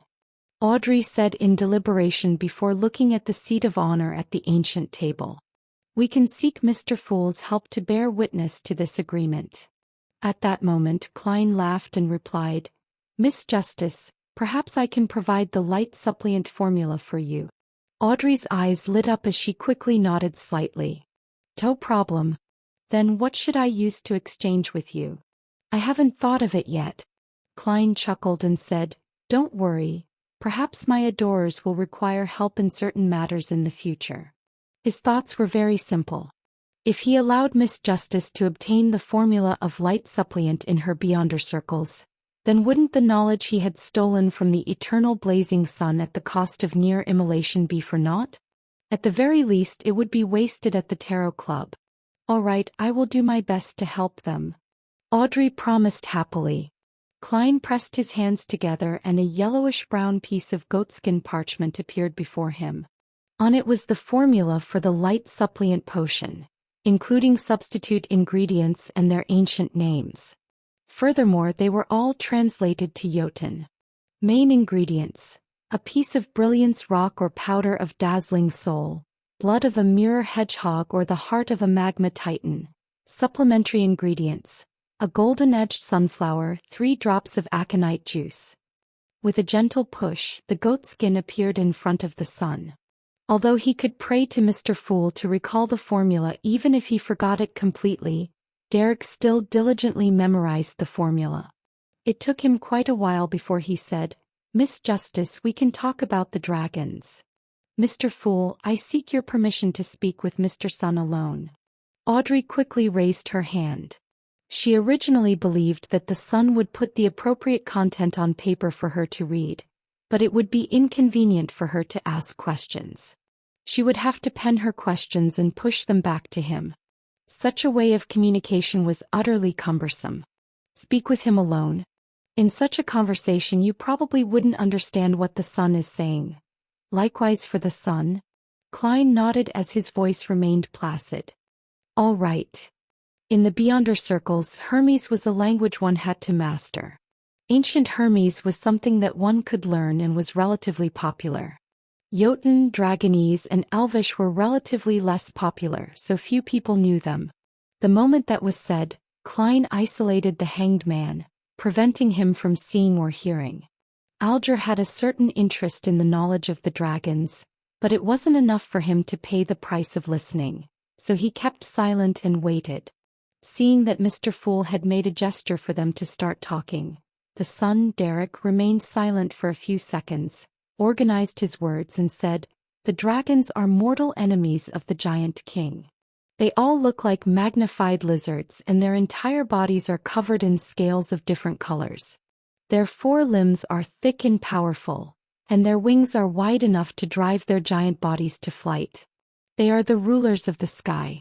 They have a myriad of abilities. Some have the ability to breathe fire, others the ability to command lightning, bring corrosion, or even creating frost. But these are not mainstream among the dragons. The Dragon of the Mind occupies the greatest number of dragons, with Dragon King Ankwelt as their representative. The Beyonder pathway that stems from the Dragon of the Mind is the Spectator. In the City of Silver we typically call it the Dragon Pathway. With regards to similar traits, Derek had initially prepared to regurgitate the historical texts, but upon discovering that Miss Justice and Mr. Hanged Man didn't seem to share the same world, he gradually realized the value of the widely known history of the City of Silver. Thus he only talked about dragons this time and spoke nothing of giants, elves, mutants, phoenixes, vampires, etc. The King of Dragons Ankwelt. This aligns with the records of the Church. Audrey nodded slightly, politely refraining from interrupting the Sun's narration.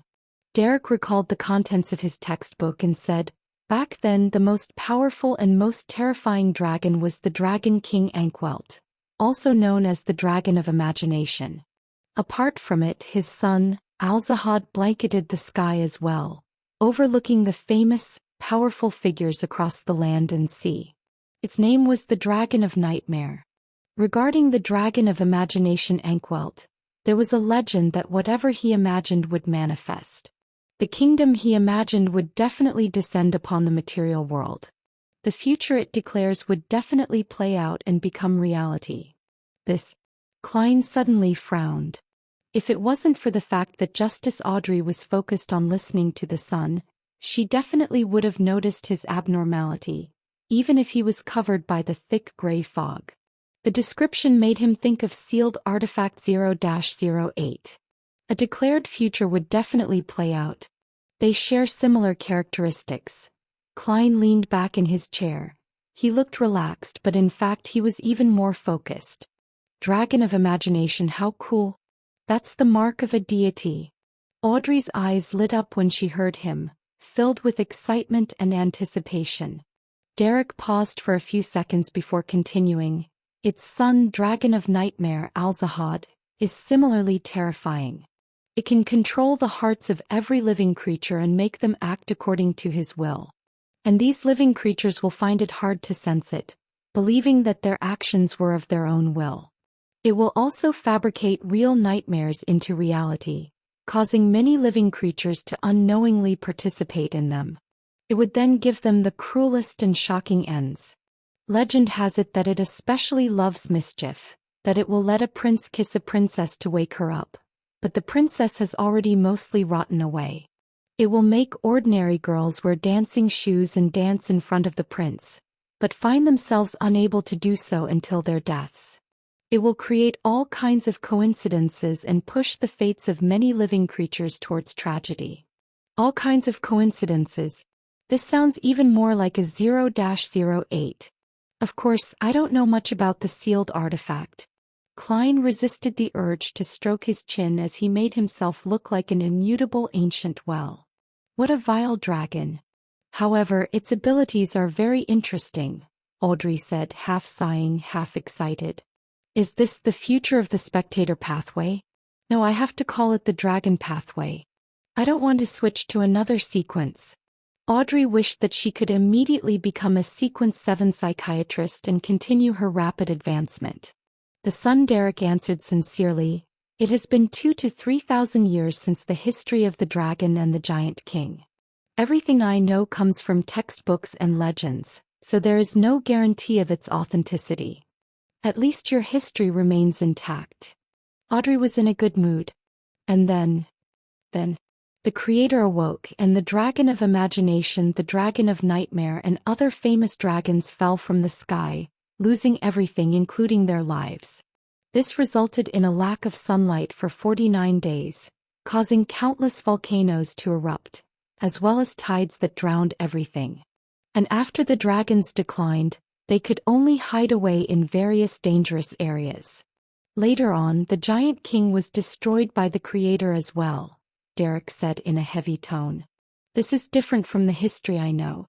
Wasn't it the Lord of Storms, eternal blazing sun, and the God of knowledge and wisdom who led humanity to defeat the dragons, giants, and kill their kings? Audrey felt confused, as though time and history were somehow out of place. Klein was also puzzled by this and felt that the true history was riddled with mysteries, especially as it was from the Second Epoch, a time more ancient than history. Most of the legends recorded in the church's ancient text should be fake, but the history of the City of Silver cannot be completely believed. What would real history be like? He gathered his thoughts, smiled and asked, "Is the exchange over?" "That's all I know," Derek replied in shame. He felt that the information he had provided didn't match the value of the light supplement potion formula. Audrey quietly drew a breath as the corners of her mouth curved upwards. "I'm very satisfied. I know my future direction," she added happily in her mind. After a few more exchanges, Klein announced the end of this week's Tarot Club. After sending off Miss Justice and the others, he didn't linger any longer and quickly returned to his bedroom to reduce the risk of being discovered by others. In Empress Borough, the opulent villa of Count Hall, Audrey happily paced back and forth, planning to reward Susie with a few dog treats. Just then she heard a knock at the door. From the sound of her footsteps and the gate, she could tell that it was her personal maid, Annie. "Come in." Audrey looked at the mirror, smoothed her hair and straightened her back. Annie came in with a piece of paper and smiled. "Miss, a telegram for you came from the southern continent." "Southern continent? Alfred?" Audrey suddenly thought of her elder brother, took the paper in delight and examined it closely. It was indeed from her second elder brother, Alfred Hall. He had sent a telegram from the east coast of the Balam Empire, and it read, "I found the rainbow salamander you wanted. 2 in total. Please await its delivery. But I don't need it anymore." Audrey froze, blinked, and turned her head sharply to Susie. The large golden retriever wagged her tail with a stupefied expression. "Well, I don't need it anymore, but I can give it to Susie and I can exchange it for other Beyonder ingredients." "Well, Susie's potion is still short of the spinal fluid from a Farsman rabbit. Some things are easier left to Susie, it's far more convenient for her than for me. Every famous detective needs a good assistant." Audrey quickly made her decision. To her, this was no longer something she particularly cared about. As she put down the telegram, her pleasure subsided, and the worries of reality began to emerge. "I still owe Mr. Fool intelligence regarding the secret order, the mission to assassinate the Intis ambassador, and a request from his adorer. I've finally experienced the feeling of being riddled in debt. Audrey, we can't delay any longer. Let's start." The girl quietly clenched her fists. She wanted to find a pen and paper and write a letter to Viscount Glaint so that he could arrange for her to meet Zio and Furs as soon as possible. She needed to delegate the mission. She picked up a fountain pen, dipped it in ink, and suddenly, Audrey held her wrist in midair without writing. She had just thought of a crucial problem, which was that she knew very little about the Intis ambassador Bakerland. In such cases, it was easy to misjudge the difficulty of a mission, either because no one was willing to accept it or because the mission had been entrusted to an unsuitable person, dooming the mission to fail at the very beginning. The resulting growing cost wasn't her main concern. Instead, she believed that the Fool would better reward her and help her even further. After pondering for a moment, Audrey turned her head to her maidservant Annie and said, "Tell Countess Jeria that I accept her invitation and will punctually attend her ball tomorrow evening." Jeria was the wife of Count Wolf, and she had invited ambassadors to loan from every country to her upcoming ball, including Bakerland Jean Madun. Audrey had planned on declining the invitation with the excuse of being sick, but now she was interested in the ball. After she observed Ambassador Bakerland and gathered enough information, she would meet with Zio and Furs. Audrey suddenly felt the excitement of participating in a major event that she always dreamed of. First Manor in the Rorstad Archipelago, City of Generosity, Byam. Having returned to the real world, Alger Wilson changed into attire that was considered gaudy in the Intis Republic and went through the back door of the hotel into the alley and made several detours. He stopped in front of a house with no garden or lawn and put on a familiar white mask. Next, he knocked on the door with 3 heavy knocks and 2 light ones, separating them with 2 lengthy pauses and 2 short pauses respectively. After about 10 seconds, the door creaked open. A man wearing a pirate's headband stuck his head out and looked around quickly. "Come in," the man said with a deep voice as he made way. Without a word, Alger quietly walked into the room. Creak. The door slammed shut. At 15 Minsk Street, Klein drew the curtains open and sat down at his desk.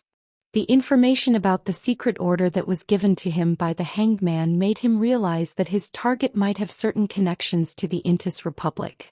At the same time, he was reminded of the words the Hanged Man had used to describe the Antigonus family: strange and terrifying. The Beyonder who sneaked into my room last night to read the information and leave me a warning was indeed strange. The sequence pathway that the Antigonus family has in their control is the seer pathway which the secret order possesses. The two can be equated. That is to say, one can speculate that the Beyonder from last night was a member of the secret order who works part-time as an Intis Republic spy? Or could the person not be a member of the secret order, but someone who used the connection between the Intis Republic and the secret order to obtain the corresponding formulas and potions? Klein began to boldly assume that as he carefully tried to verify.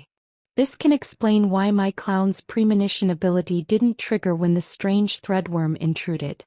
This is the suppression effect of a Beyonder from a higher sequence that shares the same pathway as me. Of course, it's also possible that the iron black threadworm posed no concrete threat to me. Similarly, it can be explained why the threadworm infiltrated my room the same night that I wrote the information regarding Ian Wright. Furthermore, it went straight for the desk. The other party is equipped with seer abilities, making matters appear reasonably logical. After repeatedly verifying his speculation, Klein felt that his guess was very likely close to the truth. If the person in question is a relatively higher sequence Beyonder from the seer pathway, what sequence number would he be? And what would the potion name be? To have the threadworm in his control, could it be another component of a circus, the beast tamer? Klein shook his head in a self-deprecating manner while feeling amused. Perhaps my subsequent potion formula will be obtained from him. Is this the true meaning of the revelation I received from my former divination? Backland really is the land of hope. Klein muttered a few words to himself and began to consider what to do next. He had entrusted the task of assassinating the Intis ambassador Bakerland to put an end to all latent dangers. He had to avoid suspicion, but he didn't have the ability needed to do so. After Ian Wright's whereabouts were revealed to both sides, he was confident that Ambassador Bakerland wouldn't have time to exact revenge on him in the near future and wouldn't add to his problems. Finding the extremely important item he mentioned was obviously what he was most concerned about. In other words, before that item is found, I will be safe. I won't need to rush to hire powerful Beyonder bodyguards. Even if there's any follow-up revenge, it's unlikely the ambassador will hire a high-sequence Beyonder to deal with me. It's neither economical nor necessary. After all, Backland isn't his home ground. The highest possibility is that he would still get the Beyonder who sent the iron-black threadworm to infiltrate my room last night. He would at least be at sequence 7 and perhaps even sequence 6 or 5. He has the strength required and is familiar with the situation. When the time comes, I just need to hire a bodyguard according to this standard. I hope that before then the ambassador will never be able to issue such an order. Klein looked out of the window at the fog which had finally dissipated, seemingly in a daze. He decided to continue heading to Braveheart's bar tonight. Firstly, this was to come into contact with other Beyonders through Casper's so as to choose a suitable bodyguard. Secondly, he could find an opportunity to sell Masalt's Beyonder characteristic, gather some funds, and see if anyone was selling any powerful mystic items to enhance his strength. This was a plan that would never go out of date. After confirming his plan, Klein pretended to leisurely read the newspaper. He waited until the sky turned dark before slowly getting up and making himself tomato oxtail soup. After eating and drinking to his heart's content, he drew the bedroom curtains as usual and decided not to open them tonight. Then, summoning himself and responding to himself, he turned into the unique spirit body, bringing back Azek's copper whistle, Masalt's Beyonder characteristic, the self-made charms, all sorts of materials and the tarot cards to the real world, leaving behind only a few items such as the bloodied contract. After doing all of this and equipping the corresponding items, Klein's strength returned to its peak, and he was once again half an expert in mysticism. He straightened his collar, took his hat and cane and left 15 Minsk Street. Iron Gate Street inside Braveheart's bar. In exchange for a glass of beer, Klein found Casper's in a card room, playing Fighting Evil while betting on a boxer outside. He was leading quite a pleasant life. The familiar surroundings reminded Klein of the last time he had met Merrick playing poker with more than 10 living corpses. He was suddenly glad that he hadn't brought Azek's copper whistle with him. If I carried the copper whistle that Mr. Azek had given me, I think that a dozen or so of Merrick's zombies would mutiny on the spot and come to entertain me warmly. I wonder what kind of expression he would have. Klein stood by the door, nodding at Kasper's Kalinin to indicate his intentions. Kaspers covered his cards and swore. He got up, walked to the door and said in a low voice, "I'll take you to a place where the people, although they aren't as good as Merrick, are pretty strong. As for whether or not you can make a deal, it has nothing to do with me. However, I have to warn you in advance, you are not to anger them, or you might not be able to see the sun tomorrow. Of course, it's not easy to see the sun in Backlund after September. Do I need to pay you?" Klein asked sincerely. Kaspers nodded, pleased. £2. I can buy a revolver with that money at a weapons store. Although they set the price at more than £3, it can basically be haggled for around £2. Klein grumbled and gave Kaspers 2 £1 notes. Kaspers turned his head to his fellow players to inform them that he was leaving. Hobbling along, he led Klein towards the bar's kitchen, and from there, entered the back alley and circled around a darkened house. He took out an iron mask that could only cover half a face, handed it to Klein and chuckled. "Just pretend that you bought this for £2. I can buy a lot more with £2. Klein wore the iron mask and deliberately messed up his hair. Seeing that he was ready, Kaspers knocked on the door rhythmically. 7 or 8 seconds later, a small wooden board on the door was suddenly pulled open, revealing a pair of brown eyes behind it. After a long moment of scrutiny, Klein finally saw the door open behind him. A man wearing an iron mask stood there and handed Klein a hooded robe. He said to Kaspers in a hoarse voice, "Next time remember to tell me in advance. Otherwise, humph." He closed the door, turned and led Klein through the darkened living room into the activity room on the first floor. There was a candle burning on the coffee table and the room was dimly lit. There were about 10 people sitting on the sofas and chairs around the coffee table. They were all wearing hooded robes and wearing iron masks. After putting on the long robe, Klein quietly found a chair in a corner and sat down. He heard a fat-faced man complain, "Recently, there has been a group of wild beasts in the sewers that have gnawed away a lot of the herbs I grew. They're very smart and didn't even touch the poisonous ones. I need someone to help me clean them up. You know, this isn't my specialty. I'm only good at concocting medicine and treating your illnesses." Good at concocting medicine, treating illnesses and growing quite a few medicinal herbs in the sewers. Is he an apothecary? I wonder if he's a member of the Life School of Thought or a believer of Mother Earth. Of course, it's more likely for him to be unaffiliated. Klein listened thoughtfully but didn't speak out carelessly. In the Lone Kingdom, due to the Church of the Lord of Storms rejecting the eternal blazing sun and the God of knowledge and wisdom, while the Church of the Evernight Goddess and the Church of the God of Combat were irreconcilable. As a result of this, among the foreign religions, only the Church of Mother Earth had obtained the right to preach, but under the tacit suppression from the 3 churches. They only had a few churches with very few believers, to the point that they didn't even need to form a team of Beyonders. And even if they did, they wouldn't be recognized by the government and couldn't cooperate with the police department. They would be considered as vigilantes. According to the confidential information of the Nighthawks, the Church of Mother Earth had 2 sequence paths in its control: planter and apothecary. However, the latter was apparently incomplete. The suspected apothecary didn't have his hood on. He revealed a black iron mask on his face, but it only covered the part above the bridge of his nose, making the quivering fat on his cheeks appear to stand out. I repeat, I need someone to clean up the newly appeared beast in the sewers. I only need the area around Backlund Bridge cleaned up. Payment will be with 4 bottles of my precious medicine. 2 of them can effectively stop bleeding and stimulate the healing of wounds. Trust me, this is better than going to the clinic to do a suture operation, and it's effective for 6 months. The man suspected to be an apothecary stated his requirements and corresponding conditions. He suddenly let out a soft laugh and continued to describe the case. The other 2 bottles can last 1.5 months, and can allow a man to find the urges from back when he was 17 or 18 years old and become a beyonder on the bed.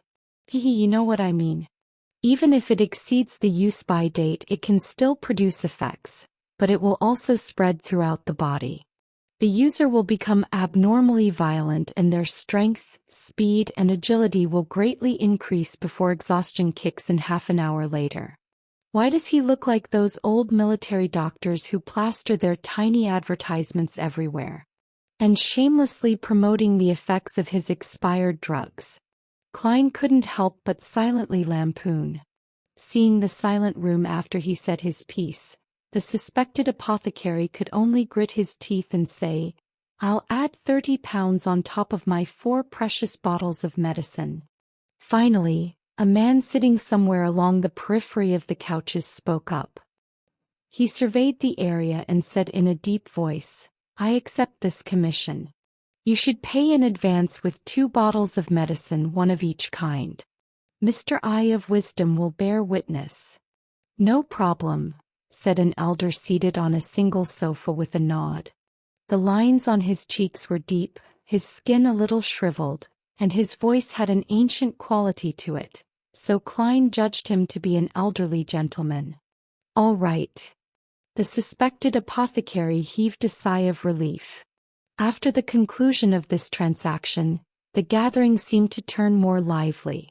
Soon, a woman with her face completely covered by a hood said, "I want to sell 2 weapons." "Weapons?" Klein adjusted his posture and became more focused. Since he was temporarily unable to advance, he could only increase his strength by using external items. One of them is an inscribed steel sword. It was smithied by the Church of the Eternal Blazing Sunday. It comes with purifying and evil warding effects. It's the nemesis of water ghosts, wraiths, zombies, and other undead creatures. It can still be used for another 3 years. Of course, its sharpness is enough to kill. The woman's voice fluctuated in volume, a clear attempt to hide her characteristics.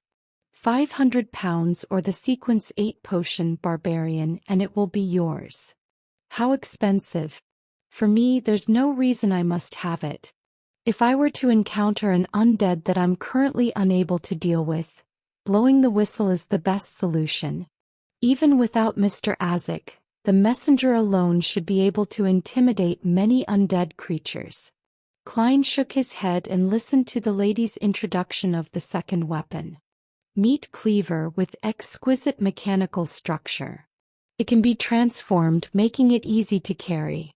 This is a combat weapon, made by an outstanding craftsman. It's rarely seen and will cost 25 pounds. There sure is a huge difference in pricing between weapons with beyonder effects and those without. Klein watched from the sidelines until the steel sword was bought by a sullen gentleman in another corner, and the meat cleaver became part of Mr. Eye of Wisdom's collection. There were successes and failures in the few deals that followed.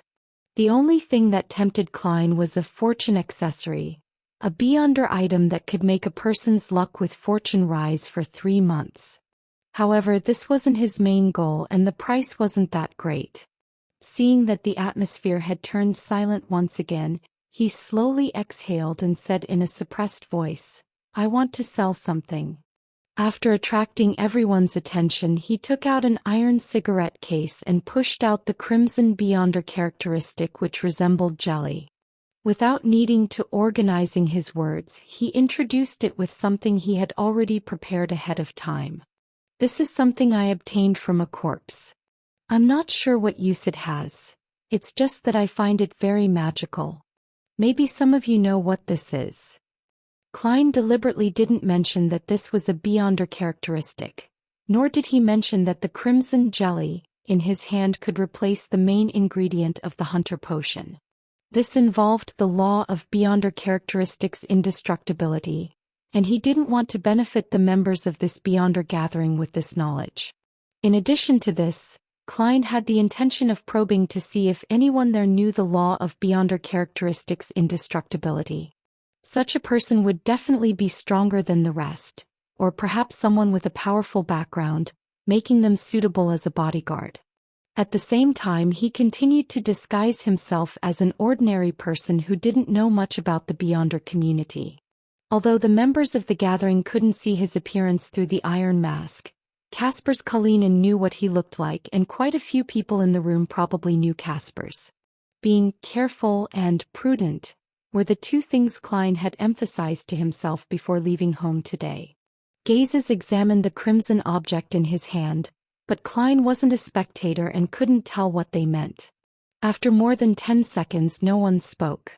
The room was as quiet as a cemetery. At this moment, the old gentleman sitting on the sofa, Mr. Eye of Wisdom, coughed and said, "I have a rough idea of what it is and what it does, but knowledge needs to be exchanged with something in return. I'll pay £400. Believe me, it's a perfectly fair price. Of course, you have the right to refuse. The main ingredients of Sequence 9 potions are about £150 to £200. 2 are needed and they add up to about £400. The offer is very reasonable."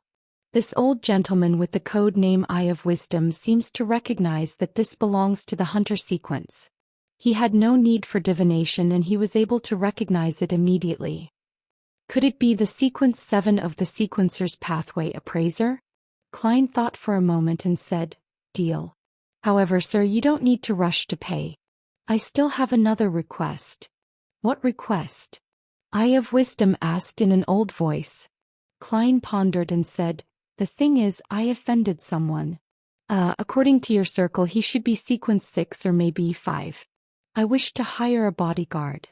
"Sequence 6, maybe Sequence 5? Why don't you just die quietly? If we reached that level, why would we be attending such a small gathering?" the suspected apothecary blurted out with a bit of a sneer in his astonishment. Although the other members of the party didn't say anything, from the looks of it, no one planned on accepting the request. Their thoughts were similar to those of the suspected apothecary. Eye of Wisdom chuckled and said, "Maybe you don't know our circle well enough. People at Sequence 6 or Sequence 5 are very, very powerful and terrifying people. Yes, there have been many cases of a lot of Sequence 8 and Sequence 9 Beyonders killing someone that strong, but those are events that are still very hard to replicate. I think no one here is willing to take such a huge risk to protect you. If you're certain that the other party is only Sequence 6 and doesn't have any mystical items, there might be someone who will want to accept the challenge this mission entails." "Well, I'm not sure," Klein shrugged and said, "then I'll have to try to save myself. What can I get for £400? The mystical item you were talking about." "Believe me, a mystical item worth £400 certainly won't be able to deal with your enemy, and it will even bring you more danger. I suggest that you apologize to him. Sincerely apologize, and perhaps £400 will be enough to buy his understanding," Eye of Wisdom said sincerely. "Frankly, I've thought about it, but I don't think they'll accept it." Klein was about to answer when the man who had accepted the task of cleaning the sewer beast suddenly laughed. "Maybe you can try your luck. I have a mystical item here that I can sell you for £400. It can let you hear the voice of a great being. If you're lucky and can decipher some useful information, you'll become very powerful, and it will no longer be difficult for you to protect yourself. Well, if you're unlucky and end up deciphering a curse or fail to decipher it, then you'll be hurt or even end up dying. Do you want to take the gamble?" Before he could finish his sentence, Eye of Wisdom growled, "Black Snake, don't mention that ominous item of yours." Black Snake laughed and said, "I'm not lying, I'm not violating the rules here either. I told him about the advantages and disadvantages and left him to make his own choice. The probability of getting useful information is approximately 10%.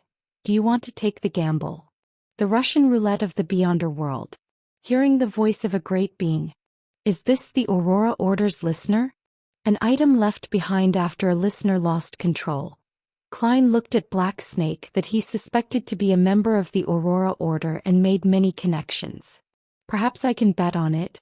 "No, I can't call it a bet because I'll bring this item to the world above the gray fog before using it. I can already bring real objects there. This way I can avoid most of the danger." However, this is only an item left behind by a sequence 8 beyonder. The corresponding benefit might not be that good. £400 isn't cheap. As his thoughts raced through his mind, Klein nodded solemnly and said, "Deal." There was only a single candle that illuminated the room. The atmosphere in the living room was so silent that it was as if everything had frozen. A few seconds later, the suspected apothecary finally muttered, "Why don't you leave an address? That way I can get something out of your body. He looks like he's cursing me, but he's actually persuading me otherwise." Klein pretended not to understand and said to Black Snake, "I don't have any chance of survival if I don't gamble. There'll be that sliver of hope if I gamble on it. I won't sit back and wait for death." Hearing this, Eye of Wisdom, who was about to say something, shut his mouth because he couldn't offer any other hope. "I really admire your character." Black Snake laughed. "I also admire you. In the past I had quite a few friends who had such characters. Now, I visit their tombstones every year and place a bunch of flowers there." The suspected apothecary mused in a mocking but actually persuasive manner. He didn't care that Black Snake was a better fighter than he was. He said whatever he wanted to. Mr. Apothecary must have suffered because of his temper. Klein was secretly grateful. He handed the iron cigarette case containing the Hunter Beyonder characteristic to the attendant who brought it to Eye of Wisdom. The old gentleman counted out £400 in cash from the suitcase beside him and got the attendant to pass it on to Black Snake. Black Snake casually took a glance and said, "I believe in Mr. Eye of Wisdom." He took out a small wooden box, bent down and placed it on the ground. He pushed the box so that the object slid to Klein without going through the attendant. The moment Klein's fingers touched the surface of the box, he heard faint illusory sounds and immediately felt a strong sense of dizziness. For him, this wasn't something he couldn't handle. It wasn't even comparable to the illusory voices of Justice and company when they prayed to him. After sitting up straight again, Klein carefully opened the wooden box and saw an ear inside. The ears looked real except that the skin was dark and there were a few green areas where it had rotted. "How do I use it?" Klein asked. Black Snake casually replied, "Grasping it without gloves is the same as using it. Hey, you'd better go home and try it when you're alone." Klein didn't ask any further questions. He closed the box and put it into his pocket. He deliberately smiled bitterly and said, "This makes me dizzy." After a short moment of silence, the suspected apothecary suddenly shouted, "I want to buy Spring of the Elves marrow crystals. Who has it?" As his voice echoed in the air, no one answered. The apothecary smacked his lips and mumbled, "Seriously, there's no answer every time this is asked. Maybe you could book a cruise to Sonia Island," Eye of Wisdom quipped. The Spring of the Elves was also known as the Sonia Golden Springs, and one could tell from its name where it came from. The Spring of the Elves was a commonly seen liquid and was an object with rich spirituality. However, the marrow crystals were considered beyonder ingredients and not easily purchasable. After that, there were a few failed transactions at the gathering. Eye of Wisdom clapped his hands and said, "Let's end it here today. According to the convention, we leave one by one, each separated by 3 minutes. Leaving one by one, each separated by 3 minutes. This is to prevent the gathering members from being tailed and robbed." When Klein received the signal from Eye of Wisdom, he stood up and, guided by the attendant, left the activity room and went to the door. He took off his hooded robe and handed it back to the attendant before following the path in his memories back to the back door of the Bravehearts bar. He then removed his iron mask and walked through the kitchen to see Casper standing outside the card room, over the barking of dogs and clamoring of people. "I'm delighted that you could come back." The red-nosed elder heaved a sigh of relief, the nasty wounds on his face seemingly trembling. Klein leaned over and said in a low voice, "Are there such gatherings in the future? It seems like you didn't get what you wanted. Holy Lord of Storms, I don't think you should continue wasting your time." Casper scanned this customer he felt worried for. "Maybe it'll take a few days. I don't know the details. Let's see if you can make it in time." Klein nodded and asked, "Is Marek here? You're still trying to convince him?" "No, it will only anger him," Kaspers warned him in a deep voice. "He's in the card room behind you." "No, I'm not going to convince him. I'm trying to stay as far away from him as possible so that his zombies won't go into mutiny." Klein touched Isaac's copper whistle in his pocket. "I understand." He left the Bravehearts bar at once, went to the one-bedroom apartment in East Borough to relieve himself before returning to Minsk Street. Inside the card room, Marek had gone all in and confidently flipped open his cards. He had 3 kings and a pair of 9s, and the zombie opposite him had a pair of 6s and an 8. Suddenly, the zombie took the initiative to reveal its hidden cards, a pair of 6s. This round it won with 4 6s. The pale Marek sat there blankly and immediately felt all the surrounding zombies coldly staring at him. A few minutes later he staggered out the card room on shaky feet and almost collapsed at the door while his usual entourage of subordinates inside the room fell to the ground. "Don't let anyone in before dawn," Marek ordered in a hoarse voice as he looked at the stunned Kaspers. He took out a white handkerchief and wiped the corner of his mouth. The handkerchief was quickly dyed with a dark blue tint with some redness. After receiving Kaspers's acknowledgement, Marek found a chair to sit and asked for a barrel of Southville beer. He stared blankly as he drank. At 15 Minsk Street, Klein followed his usual routine of washing up and returning to his room before he drew the curtains.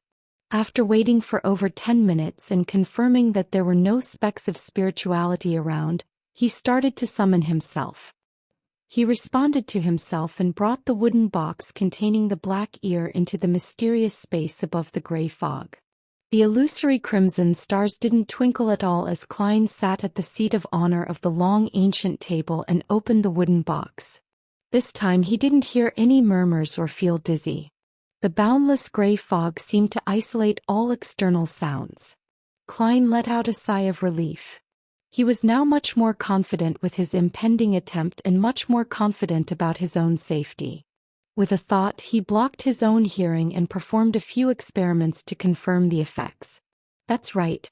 Klein nodded in satisfaction, reached out and grabbed the black ear with signs of rot. He felt its coldness and slipperiness, but he didn't hear the voice of the great being that was described by Black Snake. "Completely isolated? This won't do. It's impossible to use it alone," Klein muttered to himself, puzzled as he thought of the methods he could use to stimulate an effect. After a dozen or so seconds he conjured a pen and paper, intending to emulate the process he used to spy on the eternal blazing sun previously. "That time I looked directly at the eternal blazing sun through the use of divine blood. This time, I'm only using the remains left behind by a listener, so it definitely isn't that dangerous." Klein wrote down a divination statement without any hesitation. The origin of this item. He took a breath, held the black ear and leaned back as he recited the divination statement. After reciting it 7 times, his eyes darkened as he entered a deep slumber. In this blurry, shattered and gray world, Klein saw a man struggling on the ground. He rolled, screamed, and his eyes bulged out. His body swelled like a balloon and countless hairs on his body turned black and long. Soon after, an extremely evil and foul voice rang in Klein's ears, waking him up instantly. It was different from the ravings and howling that came from the mysterious space above the gray fog. This sound was more penetrating, more purposeful, and more active. Klein covered his ears and isolated any fallout, but the same voice echoed in his head. He saw his vessels and veins bulge out as if they had become thick, squirming, venomous snakes. Bang! His blood vessels burst and his veins broke off from his body, spreading out into slippery tentacles filled with sinister patterns. The gray fog slightly swayed, making the giant's palace look like it was about to corrode. Unlike the incident with the eternal blazing sun, Klein still retained his sanity and didn't roll over on the ground. He gripped the handrail tightly and endured the pain. After a few seconds, the slightly swaying gray fog regained its calm, and the evil voice that echoed in Klein's mind completely died down. One tentacle after another fell to the ground, and his wounds began to rapidly heal. Interacting with deities is truly a dangerous matter, regardless of the method. Thankfully, I didn't face the true creator directly this time. If not, I'll have remnants of madness and signs of losing control and would affect my body in the real world. Klein weakly leaned back into his chair and silently mocked himself. This process was within his expectations and it didn't go out of his control. The only thing that surprised him was that the true creator appeared to be slightly stronger than the eternal blazing sun. Just as Klein's thoughts were about to wander off, he saw the black ear in his palm suddenly crumbled, turning into tiny specks of black light. It has become a pure beyonder characteristic. Amidst his confusion, he saw through the corner of his eyes that the sinister patterned tentacles were still twitching on the ground. They were the aspects of madness and loss of control that had been stripped from his body. These tentacles gradually turned transparent and were about to disappear. A flash of brilliance came to Klein's mind. He scattered the tiny black light specks in his palm at those slippery tentacles. An illusionary black gas rose up and turned into a sky that constantly streaked with lightning. The background was extremely dense and gloomy. All of this quickly disappeared from Klein's eyes. On the surface of the iron-black charm on the ground were many symbols, magic labels, sinister patterns, and twisted path numbers. Klein bent down and picked it up with the feeling that what was sealed inside were howling maniacs. With the help of his divination techniques, he was able to barely decipher the use of this charm from its revelation. It was to let the opponent hear a terrifying roar, infecting them with madness. As for the final result, it depended on the target's ability to resist such attacks. If the target was strong, then they might benefit from it, but the price was becoming a devout believer of the true creator. And if he was weak, he would collapse on the spot, dying amidst tragic cries. "I'll call it language of foulness," Klein muttered and set an incantation to activate it.